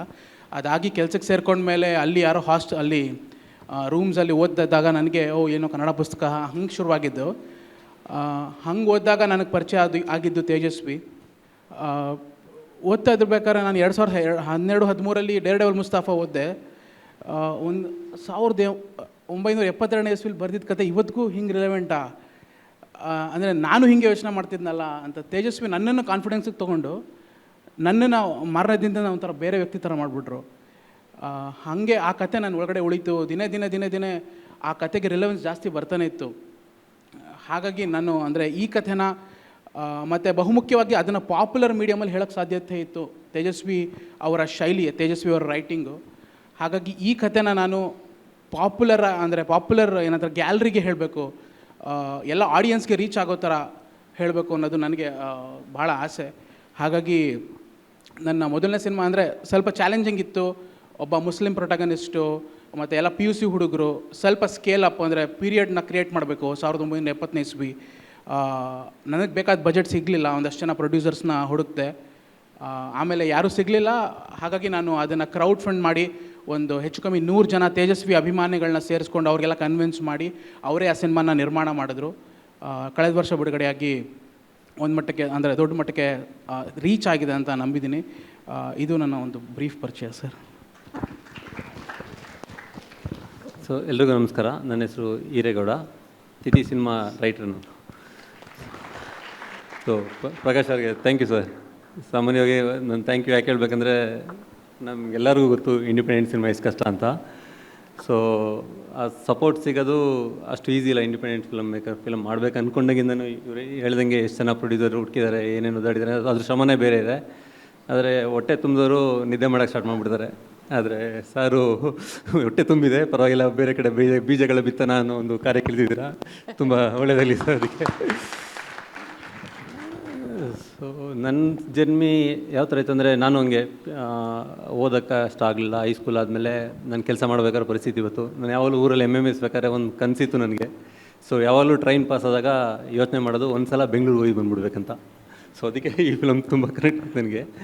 ಸೊ ಅಲ್ಲಿಂದ ಫಿಲಮ್ ಮೇಕಿಂಗ್ ಮಾಡೋರಿಗೆ ಒಂದು ಜರ್ನಿ ಇದೆ. ಸೊ ನಾನು ನನಗೆ ಇವಾಗಲೂ ಗೊತ್ತಿಲ್ಲ ಆ ಜರ್ನಿನಲ್ಲಿ ಎಷ್ಟು ಜನ ನನ್ನ ಲೈಫಲ್ಲಿ ಬಂದಿದ್ದಾರೆ ಅಂತ, ಮತ್ತು ಅವ್ರು ಏನೇನು ಕೊಟ್ಟರು ಅಂತ ಎಕ್ಸಾಕ್ಟ್ಲಿ ಹೇಳೋದು ಕಷ್ಟ ನನಗೆ. ಅವರು ಒಳ್ಳೆಯವರೋ ಕೆಟ್ಟರೋ, ಏನು ಕಲಿತೆ ಅನ್ನೋದು ಕಷ್ಟ. ಆದರೆ ಇವತ್ತು ನಾನೇನೋ ಅದಕ್ಕೆ ಅವರೆಲ್ಲ ಆ ಪಾತ್ರಗಳೆಲ್ಲ ಕಾರಣ. ಸೊ ಆ ಥರ ಯೋಚನೆಯಲ್ಲಿ ಆ ಪಾತ್ರಗಳು ಹೆಂಗೆ ಕಾರಣ ಅಂತ ಹೇಳಿದ್ರೆ, ಸ್ಮಾಲ್ ಎಕ್ಸಾಂಪಲ್ ಹೇಳ್ಬೇಕಂದ್ರೆ, ನಾನು ಅನಿತಾ ರೆಡ್ಡಿ ಅನ್ನೋರ ಹತ್ರ ಕೆಲಸ ಮಾಡಿದೆ. ಸೊ ಫಸ್ಟು ಅವ್ರ ಮನೇಲಿ ನಾನು ಸೆಕ್ಯೂರಿಟಿ ಗಾರ್ಡು. ಸೊ ನಾನು ಸೆಕ್ಯೂರಿಟಿ ಗಾರ್ಡ್ ಆಗಬೇಕಾದ್ರೆ ಪ್ರತಿದಿನ ಅವರು ಕಾರಲ್ಲಿ ಹೋಗೋರು, ರಾತ್ರಿ ಬರೋರು ಮನೆಗೆ. ಕಾರಲ್ಲಿ ಹೋಗೋರು ಬರೋರು. ಅವ್ರಿಗೆ ಕಾರ್ ಇದೆ, ಬಿಸ್ನೆಸ್ ಇದೆ, ಕೆಲಸದವ್ರು ಇದ್ದಾರೆ, ಎಲ್ಲ ಇದ್ದಾರೆ. ಆದರೆ ಒಂದು ದಿವಸ ನಾನು ಅವರಲ್ಲಿ ಒಂದು ಜ್ಯುವೆಲರಿ ನೋಡಿಲ್ಲ, ಮತ್ತು ಬಿಸಿಲಲ್ಲಿ ಹೋಗಿ ಒಣಿಕೊಂಡು ಒಂದು ಮೇಕಪ್ ಮಾಡ್ಕೊಂಡು ನೋಡಲಿಲ್ಲ. ನಾನು ಹೇಳಿದೆ, ನಾವು ಮಾತಾಡ್ಕೊಳ್ಳೋ ಸೆಕ್ಯೂರಿಟಿಗಳೆಲ್ಲ, ಅಮ್ಮನಿಗೆ ತಲೆ ಕೆಟ್ಟೋಗಿದೆ, ಇಷ್ಟೊಂದು ಶ್ರೀಮಂತರು ಯಾಕೆ ಈ ಥರ ಬದುಕ್ತಾರೆ ಅವರು, ಸೊ ನಮ್ಗೆ ಈ ಥರ ದುಡ್ಡಿದ್ರೆ ಹೆಂಗೆ ಇರ್ತೀವಿ ಅಂತ ಯೋಚನೆ ಮಾಡೋದು. ಆವಾಗ ನನಗೆ ಗೊತ್ತಾಗಿಲ್ಲ, ನಿಜವಲ್ಲೂ ಗೊತ್ತಾಗಿಲ್ಲ. ಯಾಕೆಂದರೆ ನಾನು ಇದ್ದಿದ್ದು ಸದಾಶಿವನಗರದಲ್ಲಿ. ಸೊ ಸದಾಶಿವನಗರದಲ್ಲಿ ಶೂಟಿಂಗ್ ಆದಾಗ ಹೋಗೋದು, ನೋಡೋದು ಶೂಟಿಂಗ್ ಏನೇನು ಮಾಡ್ತಾಯಿದ್ದಾರೆ. ಸೊ ನಾನು ಅವಾಗ ನನ್ನ ಪ್ರಕಾರ ನನಗೆ 18 ಇಯರ್ಸ್ ಇರ್ಬೋದು ಅವಾಗ. ನಾನು ತುಂಬ ಒಳ್ಳೆ ಹುಡುಗ. ಸೊ ಈ ಫಿಲಮ್ ಹೀರೋಸ್ ಎಲ್ಲ ಹೀರೋಸ್, ಸೊ ಅವರೆಲ್ಲ ಒಳ್ಳೆಯವರು. ಸೊ ಅವರು ನನ್ನ ಒಳ್ಳೆತನ ನೋಡ್ಬಿಟ್ಟು ನನಗೆ ಹೆಲ್ಪ್ ಮಾಡ್ಬೋದು ಅಂತ ಅದು ಸ್ವಲ್ಪ ಆ್ಯಕ್ಟಿಂಗ್ ಎಲ್ಲ ಮಾಡಿತ್ತು. ನಿಂತ್ಕೊಂಡು ನೋಡೋದು. ಸೊ ಸದಾಶಿವನಗರದಲ್ಲಿ ಅದೊಂದು ಅಭ್ಯಾಸ ಆಯಿತು. ಸೊ ಬರೋದು, ವಾಪಸ್ ಬರೋದು, ಮತ್ತು ಎಲ್ಲೋ ಒಂದು ಕಡೆ ಅವರು ಆ ಶಾರ್ಟ್ಸ್ ತೆಗಿದಾರಲ್ವ. ನನ್ನ ನಿಜ ಹೇಳ್ಬೇಕಂದ್ರೆ ಅಲ್ಲಿವರೆಗೂ ನಾನು 2000ವರೆಗೂ ಒಂದೇ ಫಿಲಮ್ ನೋಡಿದ್ದು, ಜನುಮದ ಜೋಡಿ, ಥಿಯೇಟ್ರಲ್ಲಿ. ಸೊ ಆದರೆ ಊರಲ್ಲಿ ನೋಡಿದ್ವಿ. ಯಾವಾಗಂದರೆ ಯಾರಾದರೂ ತೀರೋದ್ರೆ 11ನೇ ದಿನಕ್ಕೆ ತಿಥಿ ಅಂತ ಮಾಡ್ತಾರೆ. ನಮ್ಮ ಕಡೆ ತಿಥಿ ಮಾಡಬೇಕಾದ್ರೆ VCP ಹಾಕೋರು. ಸೊ ಅವಾಗ ಎಲ್ಲ ಯಾರೇ ತೀರೋದ್ರೂ ಆ ನೈಟ್ ಒಂದು ಮ್ಯಾರಥಾನ್ ಅಂತ ಒಂದು 4-5 ಫಿಲಮ್ VCP ಕ್ಯಾಸೆಟ್ ಹಾಕ್ಬಿಟ್ಟು ಪ್ಲೇ ಮಾಡೋರು. ಸೊ ಅಂತ, ಅಥವಾ ಇದು ಇನ್ನೊಂದು ಅಂತ, SP ಸಾಂಗ್ಲಿಯಾನ, ಈ ಥರ ಫಿಲಮ್ಗಳು ಹಳೆಯದು, ಅಂಬರೀಷ್ದು ಮತ್ತು ಶಂಕರ್ನಾಗ್ದು, ವಿಷ್ಣುವರ್ಧನ್ದು ಇಷ್ಟೇ ಆಗ್ತಾಯಿದೆ. ದಾದಾ ಅಂತ ಫಿಲಮು. ಸೊ ಅದನ್ನು ಮಾತ್ರ ತುಂಬ ಸಲ ನೋಡಿಬಿಟ್ಟಿದ್ವಿ. ಅದರಿಂದನೇ ನನಗೆ ಹೀರೋ ಅಂದರೆ ತುಂಬ ಒಳ್ಳೆಯವರು ಅನ್ನೋ ಭಾವನೆ ಇತ್ತು. ಸೊ ನಾನು ಯಾವಾಗಲೂ ಶೂಟಿಂಗ್ ನೋಡ್ಕೊಬರೋದು, ಮತ್ತು ಅದು ಯಾವಾಗ ಕನೆಕ್ಟ್ ಆಯಿತು ನಾನು ಹೇಳೋದು. ನನ್ನ ಫ್ರೆಂಡ್ ಸೆಕ್ಯೂರಿಟಿ ಕೊಲಿಗ್ ಇದ್ದಾರೆ ಅವ್ರಿಗೆ, ವಿಠಲ್ ಅಂತ, ಅವ್ರಿಗೆ ಯಾವಾಗಲೂ ಹೇಳೋದು, ಒಂದಿನ ನಾನು ಫಿಲಮ್ ಡೈರೆಕ್ಟ್ ಮಾಡ್ತೀನಿ, ನನ್ನ ಫಿಲಮ್ ಫೋಟೋ ಇದರಲ್ಲಿ ಬರುತ್ತೆ ಅಂತ. ಸೊ ಎಲ್ಲರೂ ನಗರು ನಮ್ಮ ಆಫೀಸಲ್ಲಿ. ಸೊ ಆ ಥರ ಹೇಳ್ತಾ ಅದು ಯಾವಾಗಲೂ ಸ್ಟಾಪ್ ಆಗಲಿಲ್ಲ ನನಗೆ. ಅಂದರೆ 2000ಇಂದ ತಿಥಿ ಮಾಡೋಕ್ಕೆ 15 ವರ್ಷ ಆಯಿತು, 2015ವರೆಗೆ. ಆದರೆ ಆ ಮಾತನ್ನ ನಾನು ಯಾವಾಗಲೂ ಸ್ಟಾಪ್ ಮಾಡಿಲ್ಲ. ಸೊ ಅದು ಎಲ್ಲಿ ನನಗೆ ಬೆಳೀತು ಅಂತ ಗೊತ್ತಿಲ್ಲ. ಆದರೆ ಆ 2000ಅಲ್ಲಿ ಯೋಚನೆ ಇದ್ದದ್ದು ಬೇರೆ ನನಗೆ. ಯಾಕೆಂದರೆ ಅಲ್ಲೆಲ್ಲ ಸಿನಿಮಾ ನೋಡ್ತಾಯಿದ್ದು, ನಾನು ಬೇರೆ ನೋಡ್ತಾಯಿದ್ದು ಬೇರೆ. ಆದರೆ ನನ್ನ ಅದೃಷ್ಟ, ಸೊ ಒಂದು 3 ವರ್ಷ ಆದಮೇಲೆ ಅನಿತಾ ರೆಡ್ಡಿ ಅವ್ರ ಜೊತೆಯಲ್ಲಿ ಕೆಲಸ ಮಾಡೋಕ್ಕೆ ನನಗೆ ಆಫೀಸಲ್ಲಿ ಅವಕಾಶ ಸಿಕ್ತು. ಸೊ ಅವ್ರು ನನಗೆ ಟೀಚರ್ ಥರ, ತುಂಬ ಕಷ್ಟ, ಅದೂ ಕಷ್ಟ, ಅವ್ರು ನನಗೆ ಏನು ಹೇಳ್ಕೊಟ್ರು ಅಂತ. ಅವ್ರ ಜೀವನ ನನಗೆ ಪಾಠ ಆಯಿತು. ಸೊ ಅವ್ರು ಹೆಂಗೆ ಬದುಕ್ತಾರೆ ಅಂದರೆ, ನನಗೆ ಅವಾಗ ಅನ್ನಿಸ್ತು, ಇದು ನನಗೆ ಎಲ್ಲ ಇದೆ, ನಾನು ಹೆಂಗೆ ಬದುಕಬೇಕು, ಪಾರ್ಟಿ ಮಾಡಬೇಕು, ಮಜಾ ಮಾಡಬೇಕು, ದೊಡ್ಡ ಮನೆ ಕಟ್ಟಬೇಕು, ದೊಡ್ಡ ಕಾರ್ ಬೇಕು, ಆ ಥರ ಅಲ್ಲ. ಸೊ ಅವ್ರಿಗೆ ಅದರಲ್ಲಿ ಆಸಕ್ತಿ ಇತ್ತು. ಅವ್ರು ಯಾಕೆ ಸ್ಲಮ್ಮಲ್ಲಿ ಹೋಗಿ ಆ ಬಡ ಜನಕ್ಕೆ, ಅವ್ರ ಮನೆಗೋಸ್ಕರ ಅಷ್ಟು ಹೋರಾಟ ಮಾಡ್ತಾಯಿದ್ರು, ಹಗಲು ರಾತ್ರಿ, ಅದು ಥ್ರೆಟ್ ಜೊತೆ. ಸೊ ಅದೆಲ್ಲ ನನಗೆಲ್ಲೋ ಒಂದು ಕಡೆ ನಾನು ಅವ್ರ ಜೊತೆ ಪ್ರತಿದಿನ ಆಲ್ಮೋಸ್ಟ್ ಅವರು ಕೆಲಸ ಮಾಡೋ ಟೈಮಲ್ಲಿ ನಾನು ಜೊತೆಲೇ ಇದ್ದು ನನಗೆಲ್ಲೋ ಒಂದು ಕಡೆ ಆವಾಗ ನನ್ನ ಯೋಚನೆ ಬದಲಾಗೋಕ್ಕೆ ಸ್ಟಾರ್ಟ್ ಆಯಿತು. ಆ ಟೈಮಲ್ಲಿ ನನಗೆ ಮದುವೆ ಆಯಿತು. ಸೊ 2010ಅಲ್ಲಿ ಮದುವೆ ಆದಮೇಲೆ ನಮ್ಮ ಕಡೆ ವಾಡಿಕೆ ಏನು, ಮದುವೆ ಆದಮೇಲೆ ಹೊಸದಲ್ಲಿ ಗಂಡ ಹೆಂಡತಿ ಫಿಲಮ್ಗೆ ಹೋಗೋದು. ಸೊ ಆವಾಗಲೇ ನಾನು ನೆಕ್ಸ್ಟ್ ಫಿಲಮ್ಗೆ ಹೋಗಿದ್ದು. ಆದರೆ ಹೇಳ್ತಾಯಿದ್ದೆ ಫಿಲಮ್ ಮಾಡಬೇಕಂತ. ಆದರೆ ಆ ಫಿಲಮಿಂದ ಸೊ ಅಷ್ಟರಲ್ಲಿ ಸ್ವಲ್ಪ ನನಗೂ ಎಜುಕೇಷನ್ ಅಂದರೆ ಅವರೇ ಎಜುಕೇಷನ್, ಅನಿತಾ ರೆಡ್ಡಿ ಅವರೇ, ಬೇರೆ ಎಜುಕೇಷನ್, ಕಾಲೇಜು ಸ್ಕೂಲ್ ಇದೆಲ್ಲ ಗ್ಯಾಪ್ನೇ ಇಲ್ಲ ನನಗೆ. ಸೊ ಆದರೆ ಆ ಥಿಯೇಟ್ರಿಂದ 3.5 ಗಂಟೆ ಆದಮೇಲೆ ಅವ್ರು ವಾಪಸ್ ಬರಬೇಕಾದ್ರೆ ಆ ಯಂಗ್ಸ್ಟರ್ಸಲ್ಲಿ ಅವ್ರು ಮಾತಾಡೋ ಶೈಲಿ ಚೇಂಜ್ ಆಗುತ್ತೆ. ಅವರು ನಡೆದಾಡೋ ವಾಕಿಂಗ್ ಸ್ಟೈಲ್ ಚೇಂಜ್ ಆಗುತ್ತೆ. ಸೊ ಅವ್ರು ಹೆಂಗೆ ಬಿಹೇವ್ ಮಾಡ್ತಾರೆ ಅಂದರೆ ಆ 3 ಅವರಲ್ಲಿ ಇಷ್ಟು ಪವರ್ಫುಲ್ ಫಿಲಮು. ಸೊ ನನ್ನ ಯೋಚನೆ ಉಲ್ಟಾಗಕ್ಕೆ ಸ್ಟಾರ್ಟ್ ಆಯಿತು. ಸೊ ನಾನು ಯೋಚನೆ ಇದ್ದಿದ್ದು ನನಗೂ ಎಷ್ಟು ಫೈಟ್ ಮಾಡಬೇಕು ಸರ್ ಥರ ಇಟ್ಕೊಂಡು ಎಷ್ಟು ಲಾಂಗಿಂಗ್ ಇರಬೇಕು ಆ ಥರ ಇದ್ದಿದ್ದು. ಸೊ ಮತ್ತು ಈ ಅನಿತಾ ರೆಡ್ಡಿ ಇದೆಲ್ಲ ಆಗಿ ಅದು ಒಂದೇ ಇನ್ನೊಂದು ಅದೃಷ್ಟ ಏನಂದರೆ ಅನಿತಾ ರೆಡ್ಡಿ ಅವ್ರ ಮಗನೂ ಅವನಿಗೂ ಆಸಕ್ತಿ ಬಂತು ರೈಟಿಂಗ್ ಮತ್ತು ಸಿನಿಮಾ ಬಗ್ಗೆ. ಸೊ ಇಬ್ಬರೂ ಆಲ್ಮೋಸ್ಟ್ ಒಂದು 20 ಇಯರ್ಸ್ ಜೊತೆಲಿ ಬೆಳೆದಿದ್ದೀವಿ. ಸೊ ಅಲ್ಲಿಂದ ಬದಲಾಗ ಸ್ಟಾರ್ಟ್ ಆಯಿತು. ಸೊ ಅವಾಗ ನನಗೆ ಕನ್ಫ್ಯೂಷನ್ ಆಯಿತು, ಓ ಹೀರೋ ಯಾರು ವಿಲನ್ ಯಾರು ಅಂತ. ಸೊ ಅದಕ್ಕೆ ಎಲ್ಲೋ ಒಂದು ಕಡೆ ಇಲ್ಲ ಹೀರೋ ವಿಲನ್ ನನಗೆ ಗೊತ್ತಿಲ್ಲ, ಯಾಕೆಂದ್ರೆ ನನಗೆ ನಿಜವಾಗ್ಲೂ ಗೊತ್ತಿಲ್ಲ. ಸೊ ಅದಕ್ಕೆ ನನ್ನ ಈ ಪಾತ್ರಗಳು ಏನೋ ನನಗೆ ಕೊಟ್ಟಿದ್ದಾರೆ. ಸೊ ಅವರೆಲ್ಲ ನಾನು ಹೆಂಗೆ ಪ್ರಪಂಚಕ್ಕೆ ತೋರಿಸ್ಬೋದು, ಹೆಂಗೆ ಹಂಚ್ಕೋಬೋದು ಅವ್ರ ಜೊತೆ ಅನ್ನೋದು ಆ ಉದ್ದೇಶದಿಂದ ಸಿನಿಮಾಗೆ ಬಂದೆ ನಾನು. ಎಲ್ರಿಗೂ ನಮಸ್ಕಾರ. ನಾನು ಸುಮನ್ ಕಿತ್ತೂರು ಅಂತ ಹೇಳಿ ನಾನೊಂದು 4 ಸಿನಿಮಾ ಮಾಡಿದ್ದೀನಿ. ಮೊದಲನೇದಾಗಿ ಆ ದಿನಗಳಿಂದ ಶುರು ಮಾಡಿ ಎದೆಗಾರಿಕೆ, ಸ್ಲಂಬಾಲ ಮತ್ತು ತೀರಾ ಇತ್ತೀಚೆಗೆ ಕಿರುಗೂರಿನ ಗಯ್ಯಾಳಿಗಳು. ಮೊದಲನೇದಾಗಿ ನಾನು ಪ್ರಕಾಶ್ ಸರ್ಗೆ ತುಂಬ ಹೃದಯದ ಅಭಿನಂದನೆಗಳನ್ನ ಹೇಳ್ತೀನಿ. ಮತ್ತು ಯಾಕೆ ಅಂತಂತಂದರೆ ಫೋಟೋ ಅಂತ ಒಂದು ಸಿನಿಮಾನ ಅಂದರೆ ನಿರ್ದೇಶಕನ ಕನಸುಗಳೇನಿದವೋ, ನಿಲುವುಗಳೇನಿದವೋ ಅವುಗಳನ್ನ ಒಂದು ನಾನಿದ್ದೀನಿ ಬೆನ್ನ ಹಿಂದೆ ಅಂಥೇಳಿ ನಿಂತ್ಕೊಳ್ಳೋರು ನಮ್ಮಲ್ಲಿ ತುಂಬ ಕಮ್ಮಿ. ನನಗೆ ತುಂಬ ಜಲಸ್ ಕೂಡ ಆಗ್ತಾಯಿದೆ, ಮುಂಚೆನೇ ಯಾಕೆ ಪ್ರಕಾಶ್ ಸರ್ ನಿರ್ದಿಗಂತ ಮಾಡಲಿಲ್ಲ, ನಾವು ಅಬ್ಬಾಯಿ ಎಲ್ಲ ಸಿನಿಮಾ ಮಾಡ್ತಾ ಇರಬೇಕಾದ್ರೆ ಅಂತ. ಬಟ್ ನಿಜವಾಗ್ಲೂ ತಡವಾಗಿ ಬಂದ್ರೂ ನಾವು ಸರ್ ಜೊತೆಗೆ ಸೇರ್ಕೊಂಡ್ವಿ ಅನ್ನೋದೊಂದು ಸಂತೋಷ. ಬಟ್ ಫೋಟೋ ಅಂತ ಒಂದು ಸಿನಿಮಾನ ವೇದಿಕೆ, ಅದಕ್ಕೊಂದು ವೇದಿಕೆ ಒದಗಿಸೋವಂಥದ್ದು ಇದೆ ಅಲ್ಲ, ನಿಜವಾಗ್ಲೂ ಅದು ಪ್ರಕಾಶ್ ಸರ್ ಥರದವ್ರಿಗೆ ಮಾತ್ರ ಸಾಧ್ಯ. ಒಂದು ನಾನು ಮೈಸೂರು ಜಿಲ್ಲೆ ಪ್ರಿಯಾಪಟ್ಟಣ ತಾಲೂಕಲ್ಲಿ ಒಂದು ಸಣ್ಣ ಊರಿದೆ ಕಿತ್ತೂರು ಅಂಥೇಳಿ, ಅಲ್ಲಿಂದ ಬಂದಂಥ ಹೆಣ್ಮಗಳು. ಉತ್ಸವ್ ಫೇಲ್ ಆದರು ಸೆಕೆಂಡ್ PUC, ನಾನು ಸೆಕೆಂಡ್ PUC ಪಾಸಾಗಿದ್ದೀನಿ. ಸೊ ಅದಾದ ನಂತರ ನಾನು ಓದಬೇಕು ಅಂತ ಇತ್ತು, ನನ್ನ ತಂದೆ ತೀರ್ಕೊಂಡ್ರು. ನನಗೆ ಸಿನಿಮಾ ಆಸಕ್ತಿ ಅಥವಾ ಸಿನಿಮಾ ನನಗೆ ಬಂದಿದ್ದು ಹೇಗೆ ಅಂತ ಹೇಳಿದ್ರೆ, ನನ್ನ ತಂದೆ ಒಂದು ಚಿಕ್ಕ ಟೆಂಟಲ್ಲಿ ಕೆಲಸ ಮಾಡ್ತಾಯಿದ್ರು. ಅವರಿಗೆ ಬಹಳಷ್ಟು ಕನಸಿದ್ದೇನು ಅಂದರೆ ಆ ಸಣ್ಣ ಒಂದು ಊರಲ್ಲಿ, ಪ್ರಿಯಾಪಟ್ಟಣ ಅಂತ ಒಂದು ಊರಲ್ಲಿ ಸಿನಿಮಾ ಥಿಯೇಟರ್ನ ಕಟ್ಟಬೇಕು ಅಂತ ಹೇಳಿ, ಇದು ನಾನು ಮಾತಾಡ್ತಾ ಇರೋದು 30-35 ವರ್ಷದ ಹಿಂದಿನ ಮಾತು. ಕಟ್ಟಬೇಕು ಅಂತ ಹೇಳಿ ಅವರು ಇದ್ದಂಥ ಎಲ್ಲ ಆಸ್ತಿ ಸಂಪತ್ತೆಲ್ಲ ಕಳ್ಕೊಂಡ್ರು ಕೂಡ ಕಡೆಗೆ ಅವ್ರಿಗೆ ಅದೇನು ಅನ್ನಿಸ್ತೋ ಗೊತ್ತಿಲ್ಲ, ಅವ್ರು ಯಾವುದೋ ಒಂದು ಸಣ್ಣ ಒಂದು ಟೆಂಟಲ್ಲಿ ಕೆಲಸಕ್ಕಿದ್ರು. ನನ್ನ ಜಾಬ್ ಏನಪ್ಪ ಅಂತ ಹೇಳಿದ್ರೆ ಅವ್ರ ಜೊತೆ ದಿನ ಹೋಗ್ತಾ ಇದ್ದಿದ್ದು. ಆ ಟೆಂಟೇ ನನಗೆ ವಿಶ್ವವಿದ್ಯಾನಿಲಯ ಅಥವಾ ಸಿನಿಮಾ ಕಲಿಸುವಂಥ ಸಿನಿಮಾ ಮೇಕಿಂಗ್ ಪ್ಲೇಸಾ ಪ್ರತಿಯೊಂದು ನನಗೆ ಗೊತ್ತಾಗ್ತಾ ಇತ್ತು. ಏನೋ ರೀಲ್ ಚೇಂಜ್ ಮಾಡ್ತಾಯಿದ್ರು. ಆಮೇಲೆ ನಾನು ಹೊರಗಡೆ ಎಲ್ಲೋ ಓಡಾಡ್ತಾ ಇರ್ತೀನಿ ಅಂತ ತುಂಬ ಮಾತಾಡ್ತಿದ್ದೆ ನಮ್ಮ ಅಪ್ಪನ ಹತ್ರ, ಅದ್ಯಾಕೆ ಇದ್ಯಾಕೆ ಅಂತ. ಒಂದು ಸರ್ತಿ ಅವಾಗೆಲ್ಲ ಈಸ್ಟ್ಮನ್ ಕಲರ್ ಬರೋದು, ನಾನು ಯಾವಾಗಲೂ ಹೇಳ್ತಿದ್ದೆ ಇಲ್ಲ ಅವರು ಪ್ಯಾಂಟ್ ಹಾಕಿಲ್ಲ ಅಂತ, ಇಲ್ಲ ಹಾಕಿದಾರೆ ಅದು ಈಸ್ಟ್ಮನ್ ಕಲರು ಅಂತ ಹೇಳಿ. ಸೊ ಈ ಥರ ತಲೆ ತಿಂತಾಳೆ ಅಂತ ಹೇಳ್ಬಿಟ್ಟು ನಮ್ಮ ಅಪ್ಪ ಹೇಳೋದು, ಯಾವ ರೀಲಲ್ಲಿ ಏನು ಗ್ರೈನ್ಸ್ ಬರುತ್ತೆ ಅದನ್ನು ಹೇಳು, ಅದನ್ನು ವಾಪಸ್ ಕಳ್ಸೋಣ, ಇದನ್ನು ಮಾಡೋಣ ಅಂತ ನನ್ನನ್ನು ಹಾಗೆ ಕೆಲಸಕ್ಕೆ ಹಚ್ಚುತ್ತಾ ಇದ್ದಿದ್ದರಿಂದ ನನಗೆ ಟಿಕೆಟ್ ಹರಿಯೋದ್ರಿಂದ ಹಿಡಿದು ಅದು ಏನು ಹಿಂದ್ಗಡೆ ಕೆಲಸಗಳು ನಡೀತವೋ ಅವೆಲ್ಲವೂ ಕೂಡ ನನಗೆ ಕರಗತ ಆಗೋಗಿದ್ದು. ಈ ಒಂದು ಸನ್ನಿವೇಶದಲ್ಲಿ ಆ್ಯಕ್ಚುಲಿ ನನ್ನ ಕುಟುಂಬದಲ್ಲಿ ಬಾಲ್ಯ ವಿವಾಹ ಅಂದರೆ ತುಂಬ 12-13 ವರ್ಷಕ್ಕೆ ಹೆಣ್ಮಕ್ಳು ದೊಡ್ಡವರಾದರೆ ಮದುವೆ ಮಾಡಿ ಕಳಿಸುವಂತಹ ಪದ್ಧತಿ ಇತ್ತು. ನಾನು ಆ ವಿವಾಹವನ್ನು ಅಂದರೆ ಮದುವೆನ ತಪ್ಪಿಸ್ಕೊಳ್ಳೋಕ್ಕೋಸ್ಕರ ನಾನು ನನ್ನ 12ನೇ ವಯಸ್ಸಿನ ಅಂದರೆ ಆವಾಗಿಂದನೂ ನಾನು ಕನಸು ಕಾಣ್ತಾ ಇದ್ದೆ ಎಲ್ಲಾದರೂ ಓಡೋಗಬೇಕು ಅಂತ ಹೇಳ್ಬಿಟ್ಟು. ಸೊ ಸೆಕೆಂಡ್ PUC ಆದ ನಂತರ ನಾನು ಬೆಂಗಳೂರಿಗೆ ಹೋದೆ, ಕೆಲಸಗಳು ಸಿಕ್ತು. ನಾನು ನಮ್ಮ ಹಿರೇಗೌಡರು ಹೇಳ್ದಂಗೆ ಕೆಲವೊಂದು ಆಫೀಸ್ಗಳಲ್ಲಿ ಕಸನೂ ಗುಡಿಸಿದ್ದೀನಿ, ಪೇಪರ್ ಆಫೀಸಲ್ಲಿ. ಯಾಕಂದರೆ ನನಗೆ ಅದು ತುಂಬ ಬರವಣಿಗೆ ಅನ್ನೋದು ಮುಂಚೆಯಿಂದನೂ ನನಗೆ ಭಾಳ ಆಸಕ್ತಿ ಇತ್ತು. ಬಟ್ ಬರವಣಿಗೆಗೆ ಏನು ಮಾಡಬೇಕು ಅನ್ನೋದು ನನಗೆ ಗೊತ್ತಿರಲಿಲ್ಲ. ಯಾವುದು ಕೈಗೆ ಸಿಗುತ್ತೋ ಆ ಸಂತೆಯಲ್ಲಿ ಬರುವಂಥ ಪೊಟ್ಣಗಳು ಕೂಡ ಬಿಡ್ತಾ ಇರಲಿಲ್ಲ, ಅವೆಲ್ಲನೂ ಸೇರಿಸ್ಕೊಂಡು ಓದೋಕ್ಕೆ ಶುರು ಮಾಡ್ತಾಯಿದ್ದೆ. ಹಾಗೆ ನನಗೆ ಗೊತ್ತಾದಂಥ ಹೆಸರುಗಳು ತೇಜಸ್ವಿಗಳಿರ್ಬೋದು ಅಥವಾ ಲಂಕೇಶ್ ಅವರು ಇರ್ಬೋದು, ಮತ್ತೊಬ್ಬರು ಮಗದೊಬ್ಬರು. ಸೊ ಬೆಂಗಳೂರಿಗೆ ಹೋದ ನಂತರ ನಾನು ನನ್ನದೇ ಆದಂಥ ಒಂದು ಕೆಲಸನ ಶುರು ಮಾಡಿಕೊಂಡಾಗ, ಕೆಲಸ ಶುರು ಮಾಡಿದ್ದೆ ನಾನು ಪಾತ್ರೆಗಳನ್ನ ತೊಳೆಯೋದ್ರ ಮುಖಾಂತರ ಅಥವಾ ಕಸ ಗುಡಿಸಿ ಆ ಆಫೀಸನ್ನು ಒಪ್ಪವಾಗಿಡಬೇಕು ಅನ್ನೋದರಿಂದ. ಹಾಗೆ ಹಂತಕ್ಕೆ ಬಂದಾಗ ನನಗೆ ಬರವಣಿಗೆ ಅವಕಾಶ ಸಿಕ್ತು. ನಾನು ಬೇಕಾದಷ್ಟು ಪತ್ರಿಕೆಗಳಲ್ಲಿ ಬರೆಯೋಕ್ಕೆ ಶುರು ಮಾಡಿದೆ. ಬಟ್ ನನ್ನ ಎಜುಕೇಷನ್ ಅಷ್ಟಿದ್ದರಿಂದ ನನ್ನನ್ನು ಅವಾಗೆಲ್ಲ ಒಂದಿತ್ತು, ಪ್ರಕಾಶ್ ಸರ್ಗೆ ಗೊತ್ತಿರುತ್ತೆ, ಏನಾದರೂ ಬರವಣಿಗೆ ಮಾಡಿಸ್ಬೇಕು ಅಂತ ಹೇಳಿದ್ರೆ ಸಿನಿಮಾ ಸೆಕ್ಷನ್ಗೆ ತೊಗೊಂಡೋಗಿ ಹಾಕ್ತಾಯಿದ್ರು. ಸೊ ನನ್ನನ್ನು ಸಿನಿಮಾ ಸೆಕ್ಷನಿಗೆ ಹಾಕಿದ್ರು. ಅಲ್ಲಿಂದ ನನ್ನ ಬರವಣಿಗೆ ಕೆರಿಯರ್ ಶುರುವಾಯಿತು.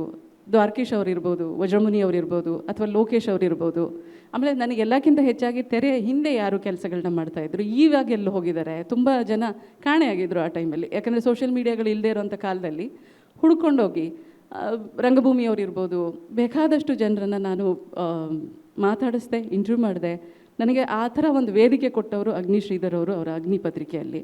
ಅದಾದ ನಂತರ ಒಂದು ಸಿನಿಮಾ ಮಾಡುವಂಥ ಅವಕಾಶ ಬರುತ್ತೆ, ಆ ದಿನಗಳು ಅನ್ನೋ ಒಂದು ಸಿನಿಮಾ. ಆ ದಿನಗಳದ್ದು ಸಬ್ಜೆಕ್ಟು ಮತ್ತು ಅದು ಪ್ರತಿಯೊಂದೂ ಕೂಡ, ಯಾಕಂದರೆ ನನಗೆ ಗೊತ್ತಿದ್ದಷ್ಟು ನಾನು ಮಾಡ್ತೀನಿ.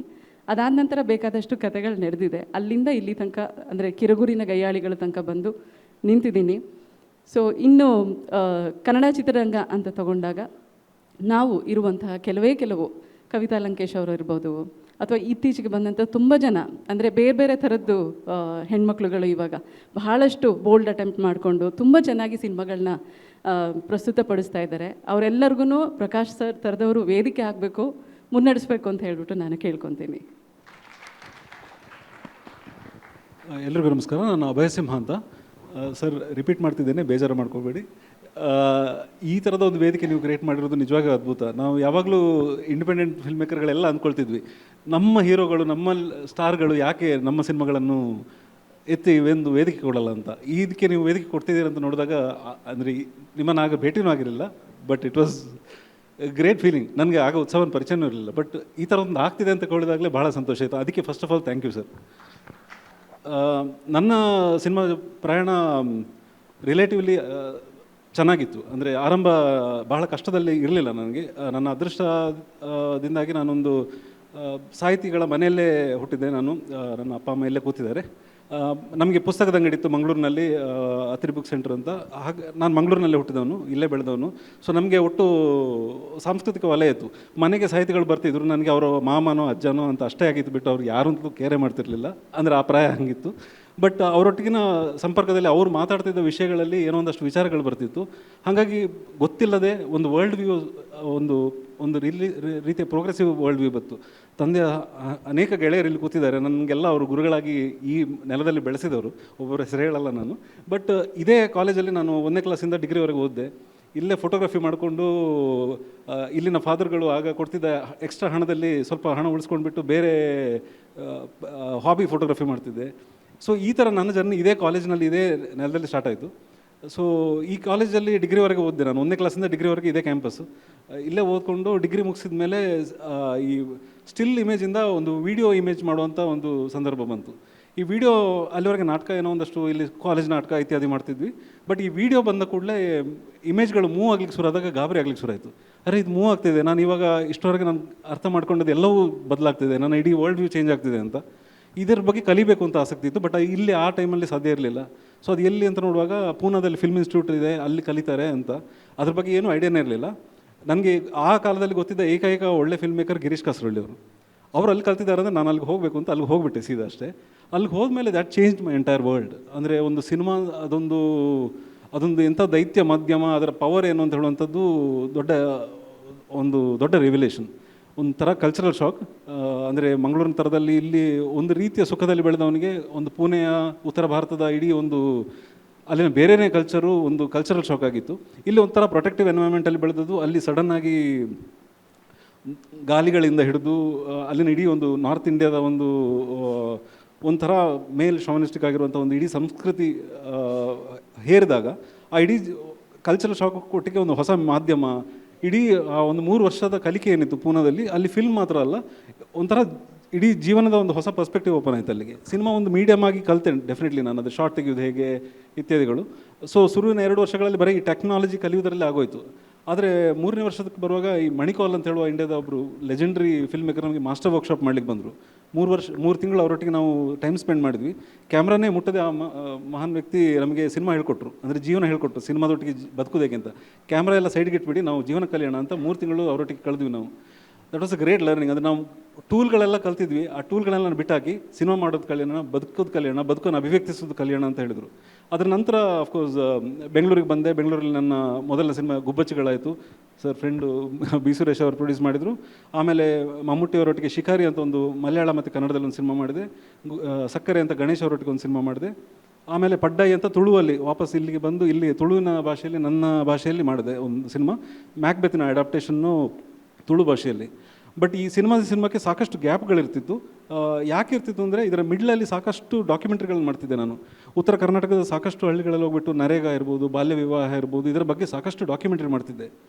ಅದರಿಂದ ನಮಗೆ ಸಿಗುವಂಥ ಜೀವನ ಪಾಠಗಳು ನನಗೆ ಸರಕಾಗಿ ಮುಂದಿನ ಸಿನಿಮಾಕ್ಕೆ ಒಂದು ನೂಕಿ ಕೊಡ್ತಿತ್ತು. ಒಂಥರ ನಮಗೆ ಬಡತನ ಅಂತ ಹೇಳೋದು ಟೆಕ್ಸ್ಟ್ ಬುಕ್, ನನ್ನ ಮಟ್ಟಿಗೆ ಅಟ್ಲೀಸ್ಟ್ ಬಡತನ ಅಂತ ಹೇಳೋದು ಟೆಕ್ಸ್ಟ್ ಬುಕ್ಕಿನ ವಿಷಯ ಅಷ್ಟೇ ಆಗಿತ್ತು.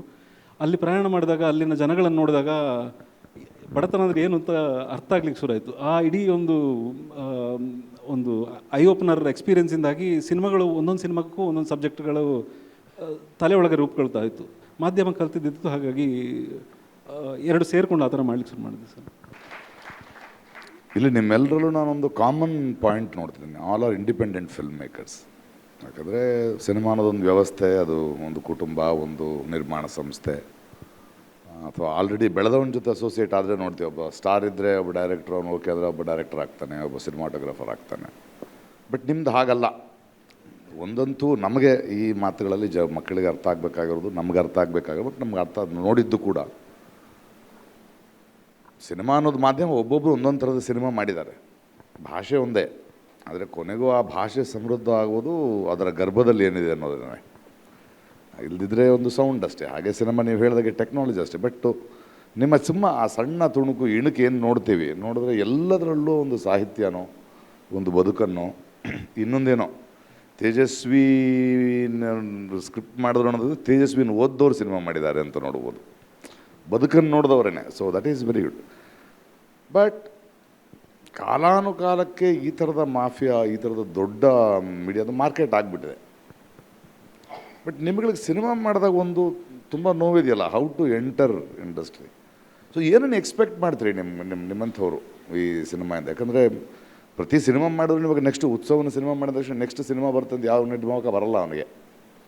ಅದು ಪ್ರತಿ ಸಲ ಒಬ್ಬ ಪ್ರಕಾಶ್ ರಾಜ್ ಇರೋಕ್ಕೆ ಸಾಧ್ಯ ಇಲ್ಲ ಅಂತೀನಿ ನಾನು. ಅದು ಒನ್ಸ್ ಇನ್ ಅ ವೇ ನಡೀತಾ ಹೋಗುತ್ತೆ. ಬಟ್ ಅದಲ್ಲದೆ ನಿಮ್ಮ ಆತಂಕ ಏನು, ನಿಮ್ಗೆ what is the way out ಅಂತ ಅನಿಸುತ್ತೆ ನಿಮಗೆ? ಯಾಕಂದರೆ ಒಳ್ಳೆ ಸಿನಿಮಾ ಮಾಡಬೇಕು, ಯಾಕಂದರೆ ಅದು ನಿಲುವನ್ನು ನೀವು ತೊಗೊಂಡಿದ್ದೀರಿ.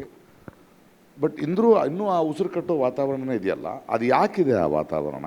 ನಿಮ್ಮ ದೃಷ್ಟಿಯಿಂದ ಅದು ಯಾಕೆ ಹಂಗೆ ಕಾಣ್ತಿದೆ? ಬಟ್ ನಿಮ್ಮ ದೃಷ್ಟಿಯಿಂದ ಅದಕ್ಕೆ ಇರುವಂಥ ಯಾವುದು ಒಂದು ಸಮಸ್ಯೆ ಪರಿಹಾರ ಇರ್ಬೋದು? Will just discuss about it, ಒಬ್ಬೊಬ್ರು ಮಾತಾಡಿ. ಸರ್, ನೀವು ನಮ್ಮ ಒಲವು ಮತ್ತು ನಿಲುವುಗಳ ಬಗ್ಗೆ ಹೇಳಿದ್ರಿ. ಈಗ ನಾವು ಸಿನಿಮಾ ಮಾಡೋದು ನಮ್ಮ ಒಲವೇನಿರುತ್ತೆ. ಇವಾಗ ಅವರು ತೇಜಸ್ವಿ ತೊಗೊಂಡ್ರು, ನಾನು ತೇಜಸ್ವಿ ತೊಗೊಂಡೆ, ಅಥವಾ ಅಗ್ನಿಶ್ರೀಧರ್ ತೊಗೊಂಡೆ, ಅಥವಾ ಲಂಕೇಶ್ ಅವ್ರನ್ನ ತೊಗೊಂಡೆ. ಅದು ನಮ್ಮ ಒಲವು ಪ್ರತಿಯೊಬ್ಬರಿಗೂ. ಇವತ್ತು ನಾಳೆ ಈ ಫೆಸ್ಟಿವಲಲ್ಲಿ ಮುಗಿಯೋಷ್ಟೊಳಗೆ ಇನ್ನೊಂದಷ್ಟು ಜನ ಬಂದಿರ್ಬೋದು, ಅವರು ಈ ಒಲವಿಟ್ಕೊಂಡೇ ಬಂದಿರ್ಬೋದು. ಬಟ್ ನಿಲುವುಗಳು ಅಂತ ಬಂದಾಗ ನಮಗೆ ಅಡಚಣೆಗಳು ಜಾಸ್ತಿ ಅಂತ. ಏನಂತ ಅಂದಾಗ, ಈಗ ಉತ್ಸವ ಅವ್ರ ಸಿನಿಮಾ ನೋಡಿದ್ವಿ, ಅವರ ಒಲವು ಆ ಸಿನಿಮಾದಲ್ಲಿ ಆ ಕಾಲಘಟ್ಟವನ್ನು ಕಟ್ಕೊಡ್ಬೇಕು. ಅವರು ಕಟ್ಕೊಟ್ಟಿದ್ದಾರೆ. ನೀವು ಎಂಡಲ್ಲಿ ಕೂತು ನೋಡಿದಾಗ ನಿಮ್ಮ ಕಣ್ಣಲ್ಲಿ ಒಂದು ಹನಿ ನೀರು ಬಂದೇ ಬರುತ್ತೆ. ಮತ್ತು ಇಂಥ ಒಂದು ಕಾಲಘಟ್ಟಕ್ಕೆ ನಾವು ಸಾಕ್ಷಿ ಆದ್ವಾ, ಮತ್ತು ಇದನ್ನು ನಾವು ಧ್ವನಿ ಎತ್ತಲಿಲ್ವಾ ಅಥವಾ ಧ್ವನಿ ಎತ್ತಿದ್ವಾ, ಎಷ್ಟರ ಮಟ್ಟಿಗೆ ನಾವು ಕೂಡ ಇದಕ್ಕೆ ಸಾಕ್ಷಿ ಪ್ರಜ್ಞೆಗಳಾದ್ವಿ ಅನ್ನೋದು ನಮ್ಮನ್ನು ಕಾಡಬೇಕಿದು. ಈ ನಿಲುವುಗಳನ್ನ ನಾವು ತಲುಪಿಸೋದು ಹೇಗೆ? ಯಾಕಂದರೆ ಎರಡು ಇದಿದೆ. ಒಂದು, ನಿಲುವುಗಳು ಇಲ್ಲದೇ ಇರೋ ಸಿನಿಮಾಗಳಿರ್ತವೆ, ನಿಲುವುಗಳನ್ನ ಹೊತ್ಕೊಂಡು ಮತ್ತು ಅಲಂಕರಿಸ್ಕೊಂಡು ಬರುವಂಥ ಸಿನಿಮಾಗಳೇ ಇರ್ತವೆ. ಸೊ ಇದನ್ನು ನಾವು ಹೇಗೆ ಅಂತ ಈಗಲೇ ಮಾತಾಡಬೇಕು ಅಂದರೆ ಫೋಟೋ, ಇದು ಪ್ರತಿಯೊಬ್ಬನೂ ಕೂಡ, ಯಾಕಂದರೆ ಒಬ್ಬರಿಗೆ ಇಬ್ಬರಿಗೆ ಆದಂಥದ್ದಲ್ಲ ಇದು. ಈ ಘಟನೆ ಪ್ರತಿಯೊಬ್ಬರಿಗೂ ಬೇರೆ ಬೇರೆ ಬೇರೆ ವಿಧವಾಗಿ ತೊಂದರೆಗಳು ನಮಗೆ ಬಂದಿದ್ದಾವೆ. ಬಟ್ ಇದನ್ನು ನಾವು ಹೇಗೆ ಸರ್, ಇದನ್ನು ನಾವು ತಲುಪಿಸೋದು ಹೇಗೆ? ನಮ್ಮ ಆತಂಕಗಳೇನು ಅಂತ ಹೇಳಿದ್ರೆ, ನಾವು ನಮ್ಮ ಒಲವುಗಳನ್ನ ಇಟ್ಕೊಂಡು ನಮ್ಮ ಆಸೆಗಳೇನು, ಇದನ್ನು ನಾವು ಹೇಳಲೇಬೇಕು, ಈ ಒಂದು ಸಬ್ಜೆಕ್ಟು ಹೊರಗಡೆ ಹೋಗಲೇಬೇಕು, ಇದನ್ನು ಒಂದು ರೂಪಕವಾಗಿ ಕಟ್ಟಲೇಬೇಕು ಅಂತ ಹೊರಟಾದ್ಮೇಲೆ ನೆಕ್ಸ್ಟು ತಲುಪಿಸೋದು ಹೇಗೆ ಅಂತ. ಈಗ ನಮ್ಮಲ್ಲಿ ಕಮರ್ಷಿಯಲ್ ಸಿನಿಮಾಗಳು ಮತ್ತು ನೀವು ಹೇಳಿದ್ರಲ್ಲ ಇಂಡಿವಿಜುವಲ್ ಆಗಿ, ಅದು ನಮ್ಮದು ಬ್ರಿಡ್ಜ್ ಸಿನಿಮಾ ಅಂತ ಹೇಳ್ತೀರಾ, ಅಥವಾ ನಂಗೆ ಗೊತ್ತಿಲ್ಲ, ಅದು ಏನು ಬೇಕಾದರೂ ಹೇಳ್ಬೋದು. ಈ ಥರ ನಾವು ಇಂಡಿವಿಜುವಲ್ ಆಗಿ ಸಿನಿಮಾಗಳನ್ನ ಮಾಡ್ಕೊಂಡು ಬಂದಾಗ ಅದನ್ನು ತಲುಪಿಸೋಕ್ಕೆ ಬೇಕಾದಂತಹ ಪರಿಕರಗಳದ್ದು ಕೊರತೆಯ ನಮ್ಮದು, ಅಥವಾ ನಾವು ಆ ಥರ ಸಿದ್ಧ ಮಾಡಿಲ್ವಾ ನಮ್ಮ ಆಡಿಯನ್ಸನ್ನು? ಮತ್ತು ಇದ್ದಂಥ ಆಡಿಯನ್ಸ್, ಈಗ ನಿಮ್ಮ ಕಾಲದಲ್ಲಿ ನೀವೆಲ್ಲ ಹರಕೆ ಕುರಿ ಅಂದರೆ ನೀವು ಆ ಟೈಮಲ್ಲಿ ಇದ್ದಾಗ ನಿಮ್ಮ ಹರಕೆಯ ಕುರಿನೂ ನೋಡ್ತಾಯಿದ್ರು, ಈ ಕಡೆ ಪಲ್ಲವಿ ಬಂದರೆ ಅದನ್ನು ನೋಡ್ತಾಯಿದ್ರು, ಲಂಕೇಶ್ ಅವ್ರದ್ದು ನೋಡ್ತಾಯಿದ್ರು, ಅನಂತಮೂರ್ತಿ ಅವ್ರದ್ದು ನೋಡ್ತಾಯಿದ್ರು. ಬಟ್ ಇವಾಗ ಯಾಕೆ ಸರ್ ಅದು ಚೇಂಜಸ್ ಆಗಿದೆ? ಈಗ ನಾವು ಏನು ಮಾಡಬೇಕು ಅದಕ್ಕೆ? ಅವರೆಲ್ಲ ಎಲ್ಲಿ ನೋಟೋದ್ರು? ಆಗ್ಲಿಂದ ಈಗಲಿಗೆ ಅದೇ ಪರಿಸ್ಥಿತಿ.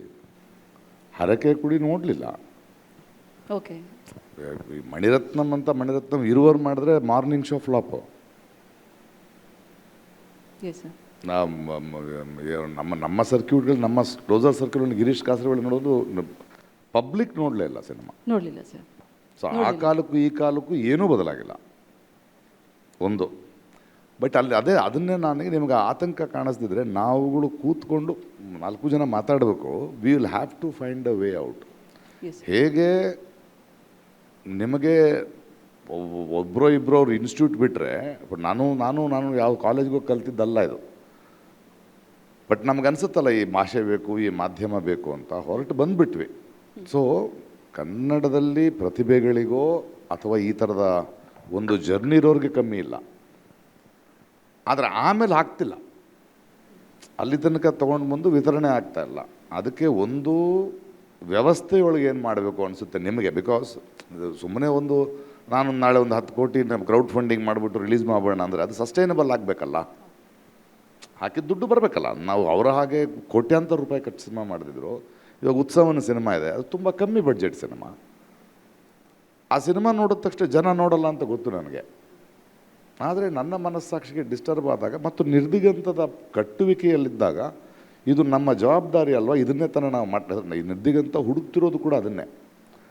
ಅದಕ್ಕೆ ನಾನು ಆ ಇಡೀ ಬಡ್ಜೆಟ್ನ ಒಂದು ಟಿಕೆಟ್ ನಾನು ತೊಗೊಂಡೆ ಅಂತ ಅಂದ್ಕೊಳ್ತೀನಿ ಅಂತ ತೊಗೊಂಡೆ ಸಿನಿಮಾ. ಈಗ ಜನಕ್ಕೆ ಇವಾಗ 10 ದಿನ ರಿಲೀಸ್ ಆಯಿತು, ಹೋಗಲಿಲ್ಲ. ಆದರೆ ಇದನ್ನೇನೋ ಪುಷ್ ಮಾಡ್ತೀವಿ. ಈಗ ಇದಕ್ಕೆ ಇಂಟರ್ನ್ಯಾಷನಲ್ ಕ್ಯೂರೇಟಿಂಗ್ ಫೆಸ್ಟಿವಲ್ಸ್ಗೆ ಹೋಗ್ಬೋದು, ಇನ್ನೊಂದು ಕಡೆ ಹೋಗ್ಬೋದು, ಅಥವಾ OTTನಲ್ಲಿ ಮಾಡ್ಬೋದು, ನಿಧಾನಕ್ಕೆ ಬರುತ್ತೆ. ಬಟ್ ಹಾಕ್ದವನಿಗೆ ಇಮಿಡಿಯೇಟಾಗಿ ಬೇಕು ಅನ್ನೋ ವ್ಯಾಪಾರ ಇದ್ರೆ ಆಗಲ್ಲ.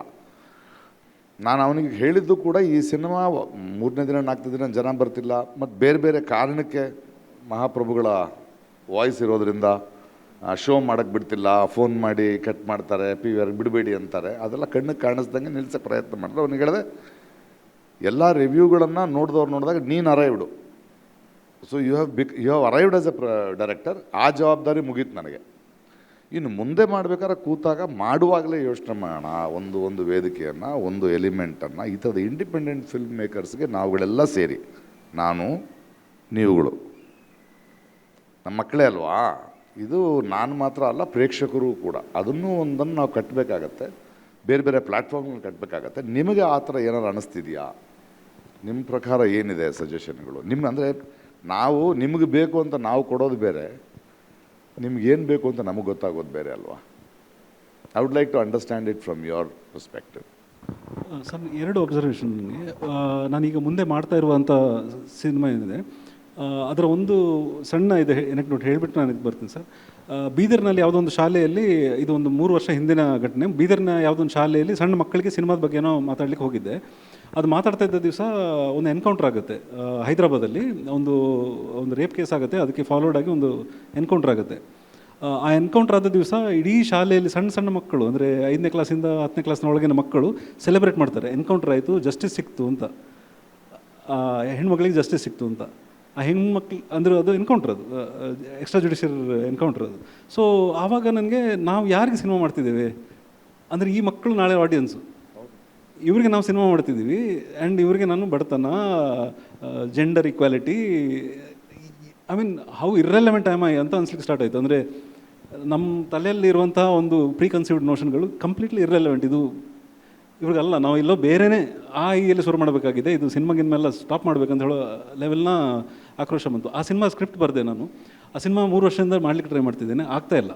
ಅಂದರೆ ಅದರ ಕಮರ್ಷಿಯಲ್ ಆ್ಯಂಗಲೆಲ್ಲ ಬಿಡೋಣ ನಾನು, ಅಂದರೆ ನನ್ನ ದುಃಖ ಹೇಳ್ಕೊಳ್ತಾ ಇಲ್ಲ ಇಲ್ಲಿ. ಅಂದರೆ ಅದು ಆಗ್ತಾ ಇಲ್ಲ ಅಂತ ಹೇಳೋದು, it is a sort of reflective of our medium and society both, for the same reason. ನೀವು ದಿನನಿತ್ಯ ಅದನ್ನು ಎದುರಿಸ್ತಿದ್ದೀರಿ, ನಮಗಿಂತ ಬಹಳ ಹೈ ಲೆವೆಲ್ ಸರ್. ಇದು ಒಂದು. ಎರಡನೇದು, ಈ ಫೆಸ್ಟಿವಲ್ ಅಂತ ನಾವು ಅಟ್ಲೀಸ್ಟ್ ಕನ್ನಡದ ಮಟ್ಟದಲ್ಲಿ ಫೆಸ್ಟಿವಲ್ ಅಂತ ಏನು ಹೇಳ್ತಿದ್ದೀವಿ ಸರ್, ನಾವು ಅದನ್ನು ಬರೀ ಒಂದು ಮೈಲ್ ಸ್ಟೋನ್ ಆಗಿ ಅಷ್ಟೇ ನೋಡ್ತಿದ್ದೀವಿ.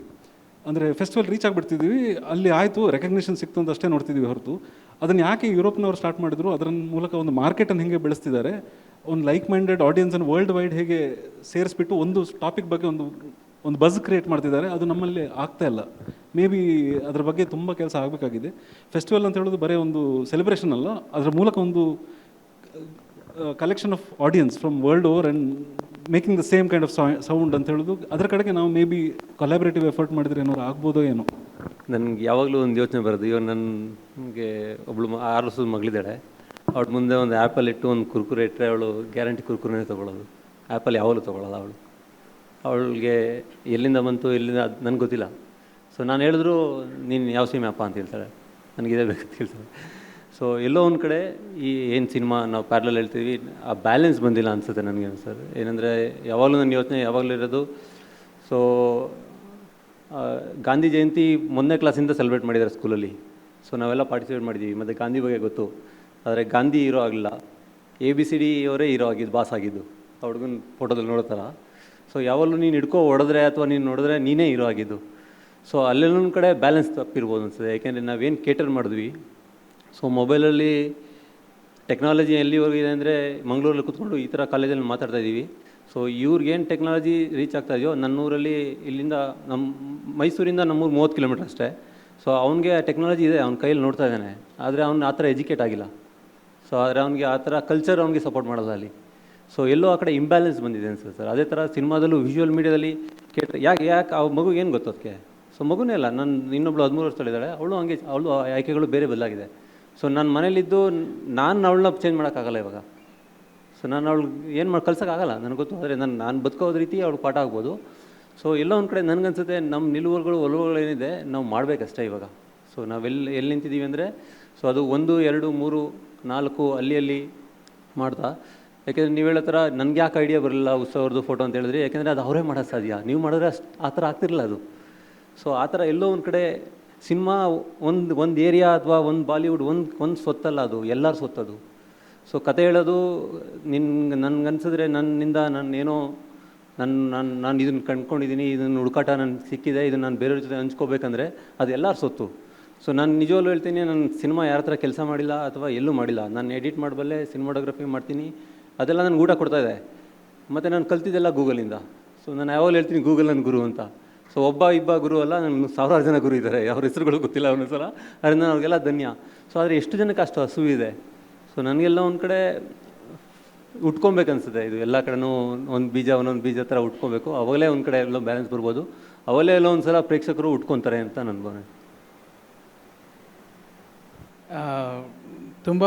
ತುಂಬ ಸಮಸ್ಯೆಗಳಿದೆ ಸರ್. ಬಟ್ ಎಲ್ಲದಕ್ಕೂ ಒಂದೇ ಸೊಲ್ಯೂಷನ್, ಕನ್ಸಿಸ್ಟೆಂಟಾಗಿ ನಮ್ಮ ಅಂದರೆ ಇಲ್ಲಿನ ಕರ್ನಾಟಕ ಆಡಿಯನ್ಸ್ಗೆ ತಿಂಗಳಿಗೊಂದು ಸಿನಿಮಾ ನಾವು ಸಪ್ಲೈ ಮಾಡಿಲ್ಲ ಅಂತಂದರೆ ಬೇರೆ ಏನು ಸೊಲ್ಯೂಷನೇ ಇಲ್ಲ. ನಾವು ಇನ್ಯಾರು ವಾಣಿಜ್ಯ ಮಂಡಳಿಗೆ ಬೈಯೋದು, OTT ಅವ್ರಿಗೆ ಬೈಯೋದು, ಅದರಿಂದ ಏನು ಪ್ರಯೋಜನ ಇಲ್ಲ ಅಂತ ಅನ್ನಿಸ್ತಾ ಇದೆ. ಅಂದರೆ ಪದೇ ಅದೇ ರೆಫರೆನ್ಸ್ ಬರುತ್ತೆ. ಮಲಯಾಳಂ ಸಿನಿಮಾ ಅವರು ಹೇಗೆ ಒಂದು ಭ್ರಮಯುಗಮ್ ಅಂತ ಸಿನಿಮಾ ಎಕ್ಸ್ಪರಿಮೆಂಟಲ್ ಅಂತ ಹೇಳ್ತಾರೆ, ಅದು ಆ ಮಟ್ಟಿಗಿನ ಆಡಿಯನ್ಸ್ನ ಹೇಗೆ ಎಳೆಯೋಕ್ಕೆ ಸಾಧ್ಯ? ನಾವು ಯಾಕೆ ಅದಕ್ಕೆ ನಮ್ಗೆ ಯಾಕೆ ಅದು ಸಾಧ್ಯ ಆಗಿಲ್ಲ? ಅವ್ರು ಕನ್ಸಿಸ್ಟೆಂಟಾಗಿ ಕೋವಿಡ್ ಆದಮೇಲಂತೂ ಕನ್ಸಿಸ್ಟೆಂಟಾಗಿ ಆಡಿಯನ್ಸ್ನ ಬಿಲ್ಡ್ ಮಾಡ್ಕೊಂಡು ಬರ್ತಾ ಇದ್ದಾರೆ. ನಾವು ಅಲ್ಲೊಂದು ಇಲ್ಲೊಂದು ಮಾಡ್ಕೊಂಡು ಬರ್ತಾಯಿದ್ದೀವಿ. ಇವಾಗ ಒಂದು ಸ್ವಲ್ಪ ಫ್ರೀಕ್ವೆನ್ಸಿ ಜಾಸ್ತಿ ಆಗ್ತದೆ. ನಾವು ಏನೇ ಮಾತಾಡಿದ್ರು ನಾವು ಅದನ್ನು ಪ್ರತಿ 15 ದಿನಕ್ಕೊಂದ್ಸತಿ, ತಿಂಗಳಿಗೊಂದು ಸಿನಿಮಾ ಬಂದಿಲ್ಲ ಆಡಿಯನ್ಸ್ನ ಪುಲ್ ಮಾಡೋಕ್ಕೆ ಥಿಯೇಟ್ರಿಗೆ ಅಂದರೆ ಬೇರೆ ಏನು ಸೊಲ್ಯೂಷನ್ ನನಗೆ ಗೊತ್ತಾಗ್ತಾಯಿಲ್ಲ ಸರ್. ಅಲ್ಲ, ಅದು ನೀವು ಕನ್ನಡದ ಸಿನಿಮಾ ಅಂತೀರಿ. ನನ್ನ ನಂಬಿಕೆ ಏನಂದರೆ, ನೀವು ಪ್ಯಾನ್ ಇಂಡಿಯನ್ ಫಿಲ್ಮ್ ಅಂತೀರಲ್ಲ, ಪ್ಯಾನ್ ಇಂಡಿಯನ್ ಫಿಲ್ಮ್ ಆಗಿಲ್ಲ, ಆಡಿಯನ್ಸ್ ಪ್ಯಾನ್ ಇಂಡಿಯನ್ ಆಗಿದ್ದಾರೆ.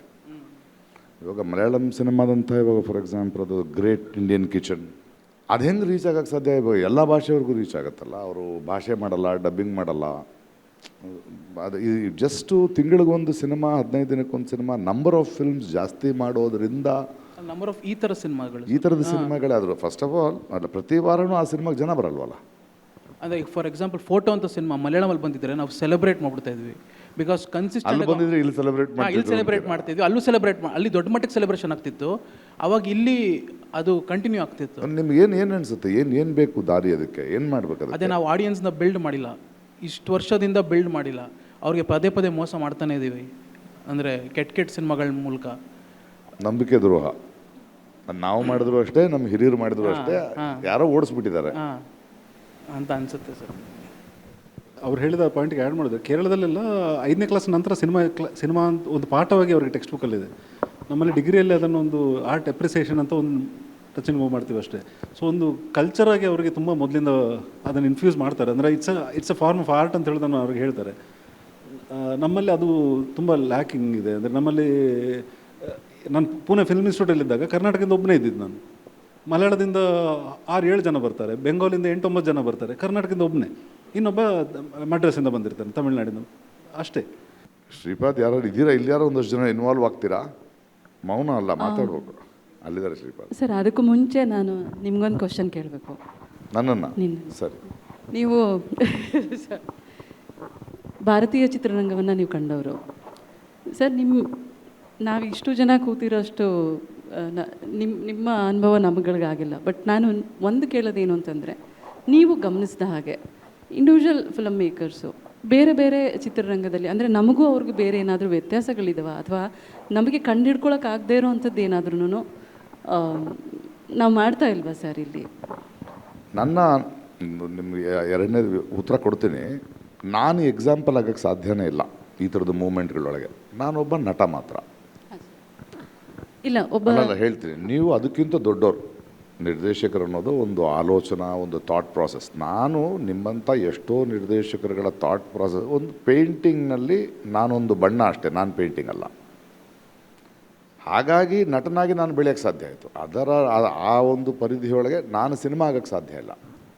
ನೀವು ಸಿನಿಮಾಗಳ ಅನುಭವದ ಆಧಾರದ ಮೇಲೆ ನಮ್ಮಲ್ಲಿ ನಾವ್ಯಾಕೆ ಇಷ್ಟು ಸ್ಟ್ರಗಲ್ ಮಾಡ್ತಾ ಇದ್ದೀವಿ ಅಲ್ಲ, ಬಹಳ ಇದೆ. ಒಂದು ರೈಟಿಂಗ್, ಸಿನಿಮಾ ರೈಟಿಂಗ್ ಅನ್ನೋದು ಬೆಳೆದಿಲ್ಲ.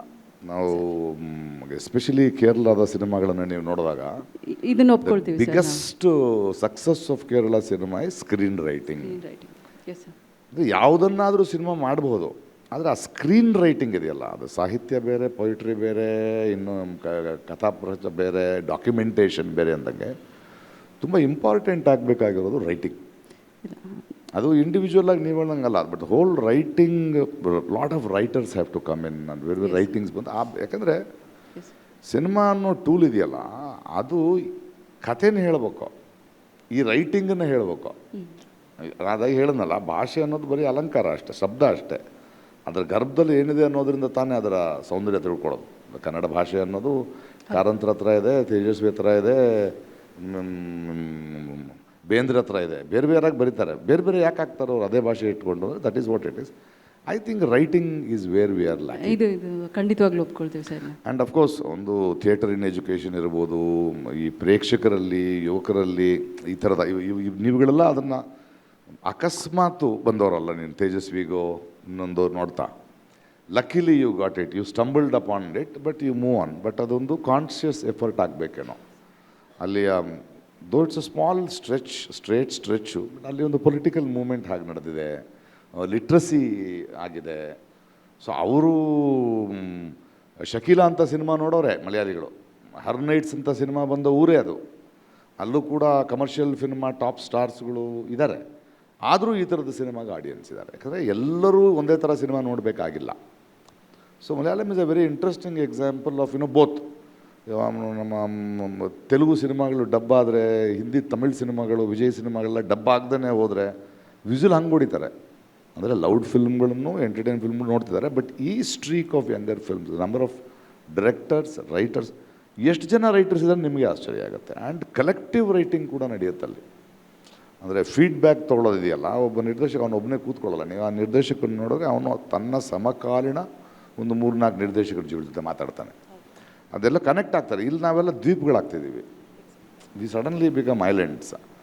ಮಲಯಾಳಂ ಅಂತೂ ಬಿಟ್ಬಿಡಿ ಆಗಲ್ಲ. ಬಟ್ ಇವಾಗ ನಾವು ತಮಿಳ್ ಸಿನಿಮಾ ನೋಡಿದ್ರೆ ಅವನು ಜ್ಞಾನವೇಲ್ ಇರ್ಬೋದು, ವೆಟ್ರಿಮಾರನ್ ಇರ್ಬೋದು, ಪಾರಂಜಿತ್ ಇರ್ಬೋದು, they regularly meet and they come out and discuss and they talk about one another film.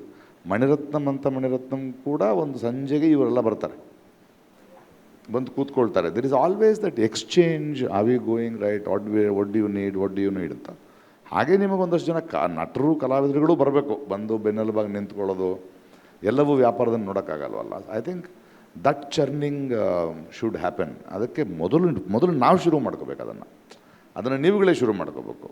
ಒಬ್ಬನ ಭಾರ ಒಂದು 10 ಜನ ಹಂಚ್ಕೊಂಡ್ರೆ ಏನೋ ಆಗುತ್ತಲ್ಲ. ಇತ್ತೀಚೆಗೆ ಅಷ್ಟು ಟ್ರೆಂಡ್ ನೋಡ್ತಿದ್ದೀನಿ. ನಿಮ್ಮ ಒಬ್ಬೊಬ್ಬರು ಸಿನಿಮಾ ಆದರೆ ಬೇರೆ ನಿರ್ದೇಶಕರೆಲ್ಲ ಅದನ್ನು ನೋಡೋದು.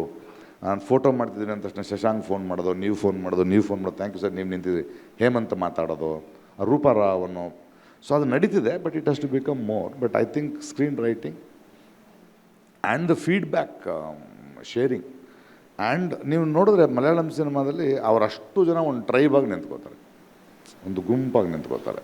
They are always seen on stage together. ನಾನು ಪ್ರಕಾಶ್ ಸರ್ ಸಿನಿಮಾ ಆಗಿ ಸಿನಿಮಾ ರೆಡಿ ಆದಮೇಲೆ ಸಿಕ್ಕಿದ್ದು ಪ್ರಕಾಶ್ ಸರ್ ನನಗೆ. ಮತ್ತು ನನಗೊಂದು ಪ್ಲ್ಯಾನ್ ಇತ್ತು, ಫೋಟೋ ಈ ಬಜೆಟಲ್ಲಿ ಮಾಡಿದ್ಮೇಲೆ ಎಟ್ಲೀಸ್ಟ್ ಆ ಬಜೆಟ್ ವಾಪಸ್ ಬರ್ಬೇಕು ನನಗೆ.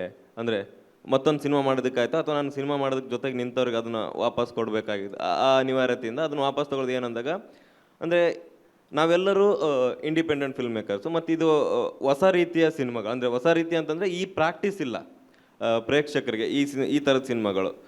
ಸೊ ನಾವು ಮಾಡಿರೋ ಸಿನಿಮಾಗಳು ಈ ಥರದ್ದು ತಲುಪುವಿಕೆ, ಮತ್ತು ನಾವು ಬೇರೆ ಥರದ್ದು ಅದು ಆ ಪ್ರಾಕ್ಟೀಸ್ ಇದೆ. ಅಂದರೆ ಈ ಥರದ್ದು ಸಿನಿಮಾಗಳಿಗೆ ತಲುಪಿಸೋದಕ್ಕೆ ನಾವೊಂದು ಹೊಸ ಮಾರ್ಗನೇ ಕಂಡುಬಿಡ. ಅಂದರೆ ಇದು ಸಿನಿಮಾನೂ ಅಂದರೆ ಹೊಸದು ಮಾಡ್ತಿದ್ದೀವಿ ಅಂದಾಗ ತಲುಪಿಸೋದಕ್ಕೂ ನಾವೇನೋ ಹೊಸ್ದಾಗಿ ಮಾಡ್ಬೇಕು ಅನ್ಸುತ್ತೆ ಸರ್ ನನಗೆ.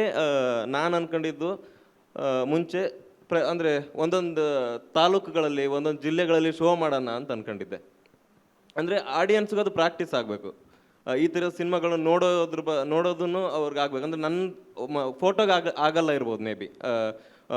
ನಾವು ಮೊದಲನೇ ಪ್ರಯತ್ನದಲ್ಲಿ ಅದು ಆಗಲಿಕ್ಕಿಲ್ಲ ಇರ್ಬೋದು, ನಂದು ಎರಡನೇ ಪ್ರಯತ್ನದಲ್ಲಿ ಆಗಲಿಕ್ಕಿಲ್ಲ ಇರ್ಬೋದು. ಸೊ ಈ ಥರದ ಜೊತೆಗೆ ಸೇರಿದಾಗ ನನ್ನ ಸಿನಿಮಾ ಮಾಡಿದ್ದು ಅಲ್ಲೊಬ್ಬರು ರಾಯಚೂರಲ್ಲೊಬ್ರು ಯಾರೋ ಮಾಡ್ತಾರಂದರೆ ಈರೇಗೌಡರ ಸಿನಿಮಾನ ಅವರು ಮತ್ತೆ ಇನ್ನು ಈರೇಗೌಡರ ಸಿನಿಮಾನ ಅಲ್ಲಿ ಡಿಸ್ಟ್ರಿಬ್ಯೂಟ್ ಮಾಡ್ಬೋದು, ಅಲ್ಲೊಂದು 2 ಶೋಗಳಾಗ್ಬೋದು. ಸೊ ಅಲ್ಲಿ ನೋಡಿರೋ ಜನಗಳು ಮೂರನೇ ಮತ್ತೊಬ್ರು ಯಾರೋ ಸಿನಿಮಾಗಳಿಗೆ ಅಲ್ಲಿ ಒಂದು 4 ಶೋ ಆಗ್ಬೋದು.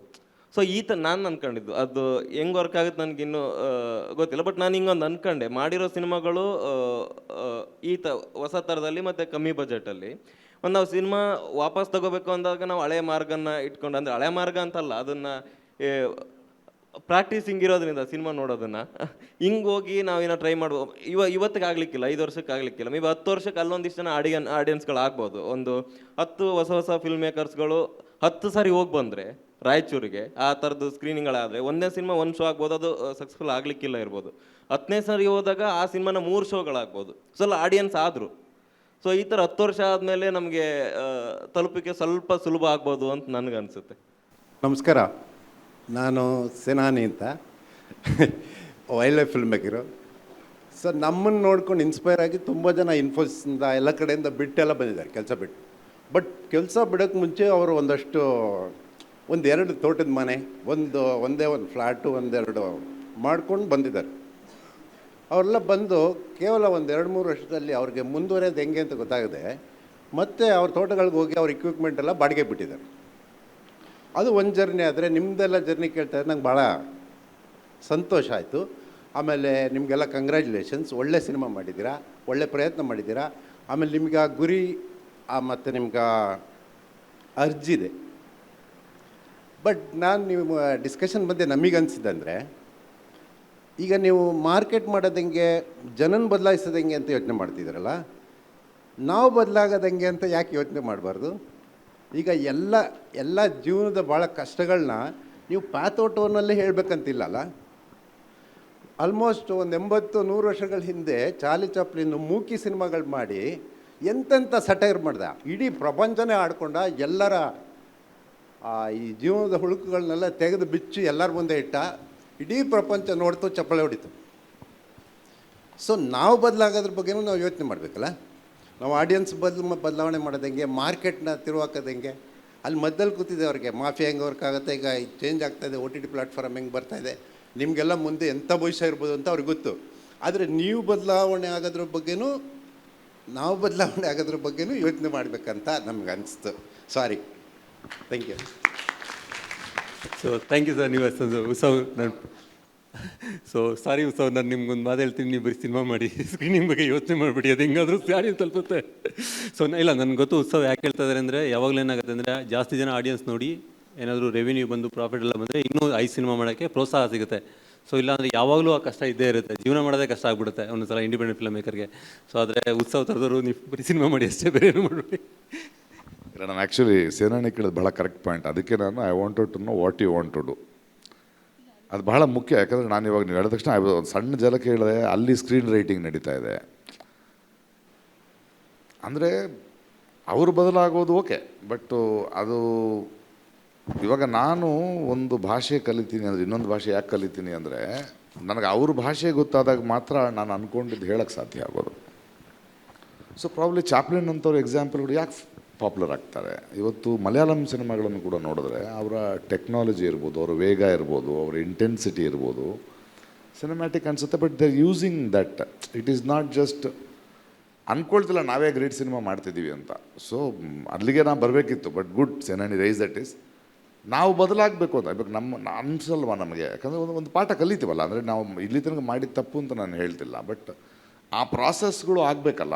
ಸ್ಕ್ರೀನ್ ರೈಟಿಂಗ್ನಲ್ಲಿ ಪ್ರಾಸೆಸ್ ಆಗಬೇಕು, ನೀವುಗಳು ಸೇರೋದ್ರಲ್ಲಿ ಆಗಬೇಕು, ಬೇರೆ ಬೇರೆ ಥರದ ಆಡಿಯನ್ಸ್ ನೋಡ್ತಿರೋ ಡಿಸ್ಕಷನ್ ಹೆಂಗೆ ನಡೀತಿದೆ, ನಾವು ಎಲ್ಲಿಗೆ ಕಳಿಸ್ತಿದ್ದೀವಿ ಸಿನಿಮಾನ, ಇದು ನಿನಗೇನು ಅನಿಸುತ್ತೆ, ಇದು ಅವನಿಗೆ ರೀಚ್ ಆಗುತ್ತಾ ಅನ್ನೋದು ಅದು ಬೇಕಲ್ವಾ ಅಂತ ನಾನು ಹೇಳ್ತಿರೋದು. ಆ ಮಥನ ಆ ಅಂಡರ್ಸ್ಟ್ಯಾಂಡಿಂಗ್, ಬಿಕಾಸ್ ಎವಾಲ್ವ್ ಆಗಬೇಕಲ್ಲ ನಾವು ಕೂಡ ಟು ಕಮ್ ಸಮ್ವೇರ್. ಅದನ್ನು ಅವ್ರು ಕೇಳ್ತಿದ್ದಾರೆ. ಸೇನಾನಿ ಸರ್, ಅದು ನೀವು ಹೇಳಿದ ಮಾತು 100% ನಿಜ. ಅದಕ್ಕೆ ಮುಂಚೆನೇ ಪ್ರಕಾಶ್ ರೈ ಸರ್ ಉತ್ತರ ಕೊಟ್ಟಿದ್ರು, ನಾವೆಲ್ಲ ದ್ವೀಪಗಳಾಗೋಗಿದ್ದೀವಿ ಅಂತ ಹೇಳ್ಬಿಟ್ಟು ಅಂತ. ಆ್ಯಕ್ಚುಲಿ ನಮ್ಮ ಇಡೀ ಕನ್ನಡ ಚಿತ್ರರಂಗವೇ ದ್ವೀಪ ಆಗೋಗ್ಬಿಟ್ಟಿದೆ ಸರ್, ಒಬ್ಬೊಬ್ಬರು ಒಂದೊಂದು. ಆ್ಯಕ್ಚುಲಿ ನಾವು ಬದಲಾಗಬೇಕು, ಚಿತ್ರರಂಗ ಬದಲಾಗಬೇಕು, ಮತ್ತು ನಮ್ಮನ್ನು ಮುನ್ನಡೆಸೋರು ಬದಲಾಗಬೇಕು, ನಮ್ಮನ್ನು ತಿದ್ದವರು ಬದಲಾಗಬೇಕು. ಅಥವಾ ನಾನು ಈ ಸಿನಿಮಾ ಮಾಡಿದೆ ಅಂತ ಹೇಳಿದಾಗ ಇನ್ನೊಂದು ಸಿನಿಮಾ ಮಾಡೋಕ್ಕೆ ಹೋದಾಗ ನೋಡು ಆ ಸಿನಿಮಾದಲ್ಲಿ ತಪ್ಪಾಗಿದೆ ಏನು ಅಂತ ತಿದ್ಕೋಬೇಕು ಅಂತ. ನಾವೆಲ್ಲ ಏನು ಮಾಡ್ತಾಯಿದ್ದೀವಿ, ಆಡಿಯನ್ಸು ಏನು ಹೇಳ್ತಾರೋ, ಓಕೆ ಇದರಲ್ಲಿ ತಪ್ಪು ಮಾಡಿದೆ, ನಾನು ಇದು ಸರಿ ಮಾಡ್ಕೋತೀನಿ ಅಂತ. ಸರ್, ನಾನು ಕಿರುಗೂರಿನ ಗಯ್ಯಾಳಿಗಳು ಒಂದು ಸಣ್ಣ ಕತೆ ಅದು. ಅದನ್ನು ರಾಜೇಶ್ವರಿ ಅಮ್ಮ ಅವ್ರ ಹತ್ರ ಹೋಗಿ ಕೇಳಿದೆ, ನಾನು ಇದನ್ನು ಸಿನಿಮಾ ಮಾಡ್ತೀನಿ ಅಂತ ಹೇಳ್ಬಿಟ್ಟು. ಅವರು ಒಂದೇ ಒಂದು ಮಾತು ಹೇಳಿದ್ರು, ನೀವು ಅವಾರ್ಡ್ಗೆ ಒಂದು 4 ಜನ ಕೂತ್ಕೊಂಡು ನೋಡೋದಕ್ಕೆ ಮಾಡಿದ್ರೆ ನಾನು ಕೊಡಲ್ಲ ಅಂದರು. ನಂಗೆ ತುಂಬ ಸಂತೋಷ ಆಯಿತು. ನಾನು ಹೇಳಿದೆ, ನಾನು ಜನ ನೋಡೋ ಸಿನಿಮಾನೇ ಮಾಡ್ತೀನಿ, ಆದರೆ ನನಗೆ ನಿಮ್ಮ ಕಡೆಗೆ ನನಗೆ ಬರೋಕ್ಕಾಗಲ್ಲ ಶೂಟಿಂಗ್ ಮಾಡೋದಕ್ಕೆ. ಅದು ಫ್ರೇಮ್ ಹಾಕಿ ನೋಡಿಕೊಂಡ್ರೆ ಇದು ಬೇಕಾದ್ರೆ ರಾಜಸ್ಥಾನದಲ್ಲೂ ನಡಿಬೋದು, ಅಥವಾ ನಮ್ಮ ಕಿತ್ತೂರಲ್ಲೂ ನಡಿಬೋದು, ಅಥವಾ ಮಂಗಳೂರಲ್ಲೂ ನಡಿಬೋದು.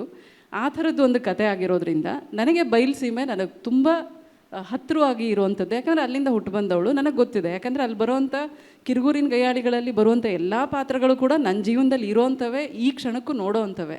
ಯಾರೋ ನನ್ನ ದೊಡ್ಡವಂದ್ರಿರ್ಬೋದು, ಚಿಕ್ಕವಂದ್ರಿರ್ಬೋದು, ಅಣ್ಣ ತಮ್ಮಂದಿರ್ಬೋದು, ಎಲ್ಲವೂ ಹಾಗೆ ಇದೆ. ಹಳ್ಳಿ, ಅದರದ ರಾಜಕೀಯ ಪ್ರತಿಯೊಂದು ಇದೆ. ಸೊ ನಾನು ಆ ಫ್ರೇಮ್ ಇಟ್ಕೊಂಡು ಮಾಡಿದಾಗ ನಿಜವಾಗ್ಲೂ ಅಲ್ಲಿ ನಾನು ಬದಲಾದೆ ಸರ್. ಆದ ನಂತರನೇ ನನಗೆ ಕಿರುಗೂರಿನ ಗಯ್ಯಾಳಿಗಳು ತುಂಬ ಚೆನ್ನಾಗಿ ಸಕ್ಸಸ್ ಆಯಿತು. ಬಟ್ ನನಗೆ ಅಟ್ ದ ಸೇಮ್ ಟೈಮ್ ಇದು ಬಂತು, ಇಲ್ಲ ನೀನು ಇಲ್ಲಿ ಮಾಡಬಾರ್ದಾಗಿತ್ತು, ಅಲ್ಲಿ ಮಾಡಬಾರ್ದಾಗಿತ್ತು, ಆ ಲ್ಯಾಂಗ್ವೇಜ್ ತರಬೇಕಾಗಿತ್ತು. ಓಕೆ, ಒಂದು ಕಾಲಘಟ್ಟನ ಅವ್ರೇನು ಕಟ್ಕೊಟ್ಟಿರಲಿಲ್ಲ, ಒಂದು ಕಥೆಯಾಗಿ ಬರೆದಿದ್ರು ಅದನ್ನು. ಸೊ ಹೀಗಾಗಿ ನಮಗೆ ಆಪೋಸಿಟ್ ಅವರು ಕೂಡ ಅವರಲ್ಲೂ ಬದಲಾವಣೆ ಕಾಣಬೇಕು, ನಾವು ಬದಲಾಗಬೇಕು. ಖಂಡಿತವಾಗ್ಲೂ ನೀವು ಹೇಳಿದ್ದು ನಿಜ sir. Thank you. So this is my observation. Since from past 2 years I was involved in film making ಕಲಿಯೋದ್ರಲ್ಲಿ ನನಗೇನು ಅನಿಸುತ್ತೆ ಅಂದರೆ, Kerala we take example because culturally it is ingrained. Tamil Nadu also is ingrained. ನಮ್ಮಲ್ಲಿ ಏನಾದ ಪೋಸ್ಟ್ ಕೋವಿಡ್ ನಮಗೇನಾಗ್ಬಿಟ್ಟಿದೆ ಅಂದರೆ it's easily accessible to world cinema. We have seen world cinema during Covid. ನಮಗೆ ಹಂಗೆ ವಾವ್ ಸಿನಿಮಾ ಕೊಟ್ಟರೆ ನಾವು ನೋಡ್ತೀವಿ, ಇಲ್ಲ ಅಂದರೆ ಹೆಂಗೂ OTT ಬರುತ್ತೆ, ಇಲ್ಲ ಅಂದರೆ ಟೆಲಿಗ್ರಾಮ್ ಇದ್ದೇ ಇದೆ. So and one more factor I realised is ಅಲ್ಲಿನ ರೇಟ್ಸ್ ನೋಡಿದ್ರೆ ನೀವು, in spite of having good scripts Prakash sir, ಅಲ್ಲಿ ನೋಡಿದ್ರೆ ರೀಸೆಂಟ್ಲಿ ಐ ಸಾ ಪ್ರೇಮಲು ಅಂತ, ಅಲ್ಲಿ ಫಾಫಾ ಆಗಲಿ, ಶ್ಯಾಮ್ ಪುಷ್ಕರನ್ ಆಗಲಿ, ದಿಲೇಶ್ ಪುತನ ಆಗಲಿ, they support movies and they produce movies and they make movies which is universal. So ಅವರು ಒಂದು ಮೂವಿ ಹೇಳಿದಾಗ ನಾನು ರಿವ್ಯೂ ಓದ್ತಾ ಇದ್ದಾರೆ ಆಫ್ಟರ್ ಸೀಯಿಂಗ್ ಮೂವಿ, ವೈ ಆ ಮೂವಿ ಅದು ಮಂಜುಮಲ್ ಬಾಯ್ಸ್ ಆಗಿರ್ಬೋದು ಇದಾಗಿ, ಯಾಕಂದರೆ they take it the script universal level. ಒಂದು ಎಕ್ಸಾಂಪಲ್ ಕೊಡಿ, ಪ್ರೇಮಲು ಏನಾಗುತ್ತೆ, it's not only about love story this one, ನಮ್ಮ ಬ್ರೈನ್ ಡ್ರೈನ್ ಏನಾಗ್ತಿದೆ ಅದನ್ನು ಅವ್ರು ಸಟ್ಲರಾಗಿ ಹೇಳ್ತಾ ಹೋಗ್ತಾರೆ. ನೋಡೋಕ್ಕೆ ನಮ್ಗೆ V can relate to it. College life, college ಮೇಲೆ ಕಾರ್ಪೊರೇಟ್ ಬಂದಾಗ ಲವ್ ಆಗೋದಲ್ಲ, but what is trying to tell is something beyond what is shown in the movie. ಹಂಗಾಗಿ ನಮ್ಗೆ ತುಂಬ ಇಷ್ಟ ಆಗುತ್ತೆ ಅದು. We don't bother whether it's language Malayalam or Tamil. ನನಗೆ ಒಂದು ಎಕ್ಸ್ಪೀರಿಯನ್ಸ್ ಕೊಟ್ಟರೆ I am ready to give money. But one more thing what I've observed is, ಅಲ್ಲಿನ ಟಿಕೆಟ್ ಪ್ರೈಸಿಂಗ್ ನೋಡಿದ್ರೆ ನೀವು, it's not the way PVR loots us.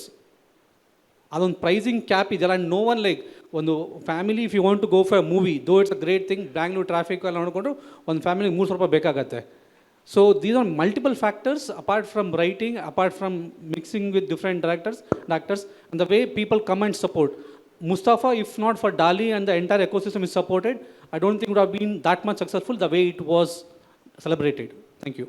ಇಲ್ಲ, ನನಗೆ sir ಹೇಳೋ ಥರ ಬದಲಾವಣೆ ಆಡಿಯನ್ಸು ಅಥವಾ ಫಿಲಮ್ ಮೇಕರು ಅದು ಸ್ವಲ್ಪ ಕನ್ಫ್ಯೂಷನ್ ನನಗೆ ಯಾವಾಗಲೂ.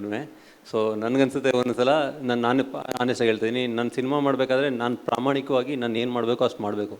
ಸೊ ಅದು ನನ್ನ ಫಿಲ್ಮ್ ಮೇಕರ್ ಆಗಿ ನನ್ನ ಕೆಲಸ. ಸೊ ನಾನು ಯಾಕೆಂದರೆ ಹೆಂಗೆ ಅರ್ಥ ಮಾಡ್ಕೊಳ್ಳೋದು ಆಡಿಯನ್ಸ್ನ. ಸೊ ನನಗೆ ಇಲ್ಲಿವರೆಗೂ ಆ ಫಾರ್ಮುಲಾ ಗೊತ್ತಾಗಿಲ್ಲ. ಸೊ ಸಕ್ಸಸ್ ಅನ್ನೋದು ಎಲ್ಲಿಂದ ಬರುತ್ತೆ?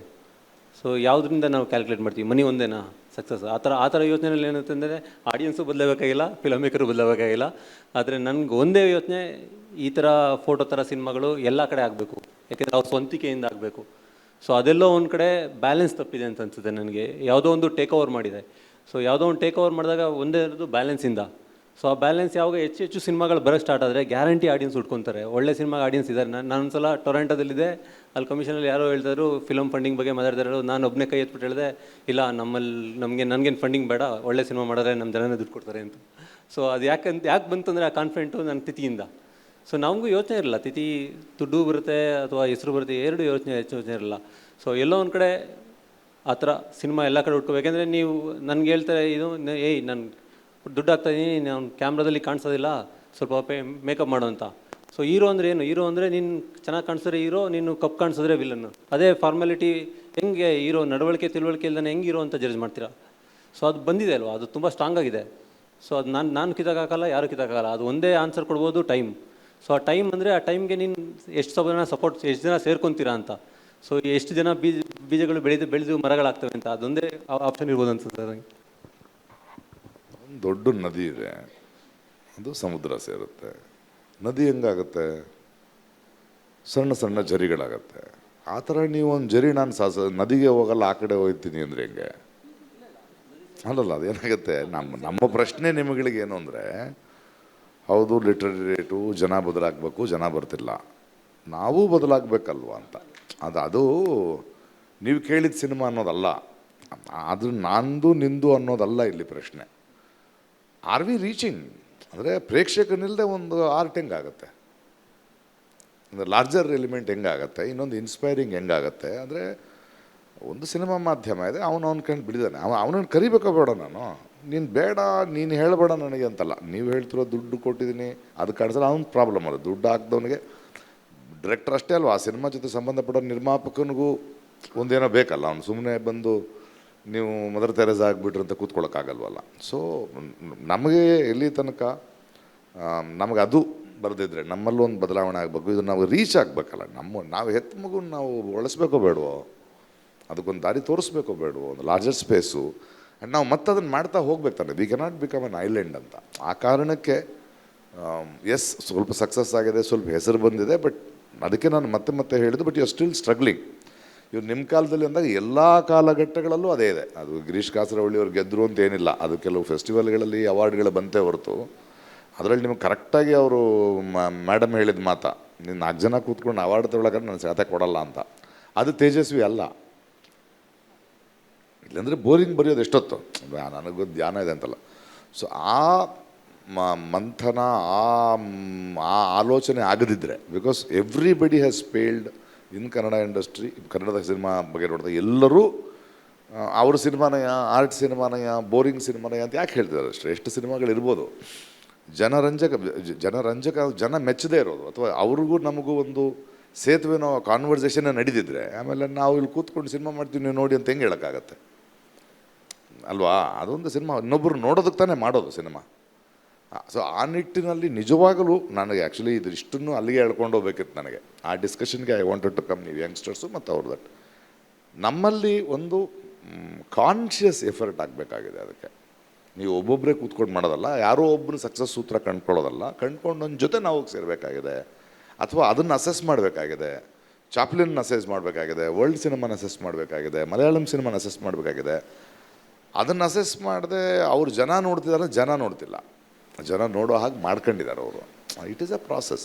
ಸೊ ಎಲ್ಲಿಯವರೆಗೆ ಈ ಪ್ರತಿಭೆ ನಾವುಗಳೆಲ್ಲ ಕೂತ್ಕೊಂಡು ಈ ಥರದ್ದೊಂದು just one platform, but this should continue to catch up, to meet up. And if you can make a group of people and if you genuinely honestly ಆಲೋಚಿಸಿದ್ರೆ, ಯೋಚನೆ ಮಾಡೋಕ್ಕೆ ಶುರು ಮಾಡಿದ್ರೆ, ಒಂದು ಫೀಡ್ಬ್ಯಾಕ್ಗಳನ್ನ ತೊಗೊಳೋದಕ್ಕೆ ಮತ್ತು ಬದಲಾಗೋದಕ್ಕೆ ಅದು ನಮಗೆ ಕಾಣಿಸುತ್ತೆ ಅಲ್ವೇ?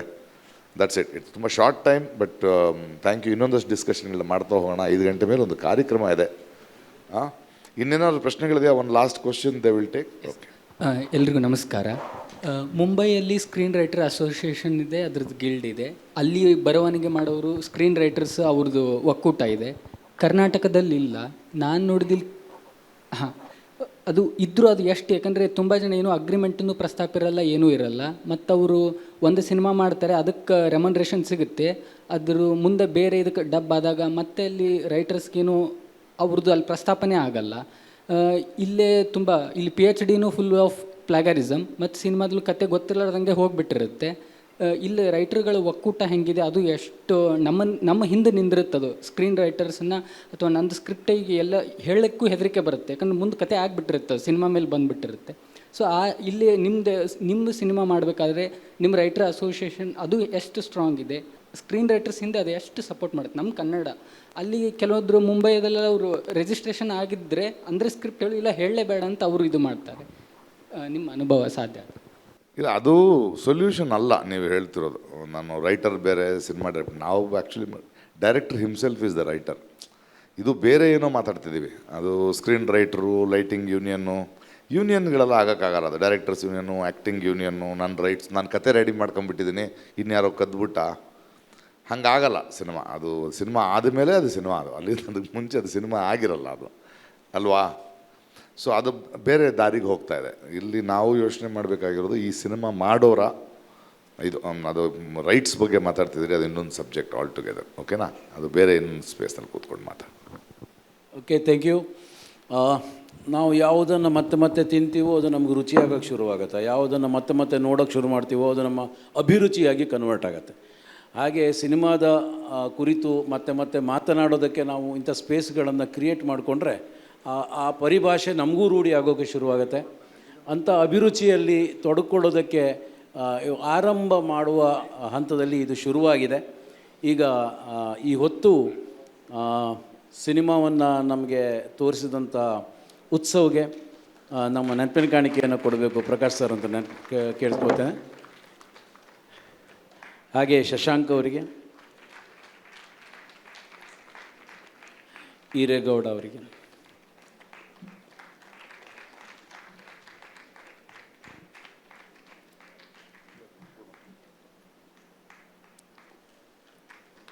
ಸುಮನ ಕಿತ್ತೂರ್,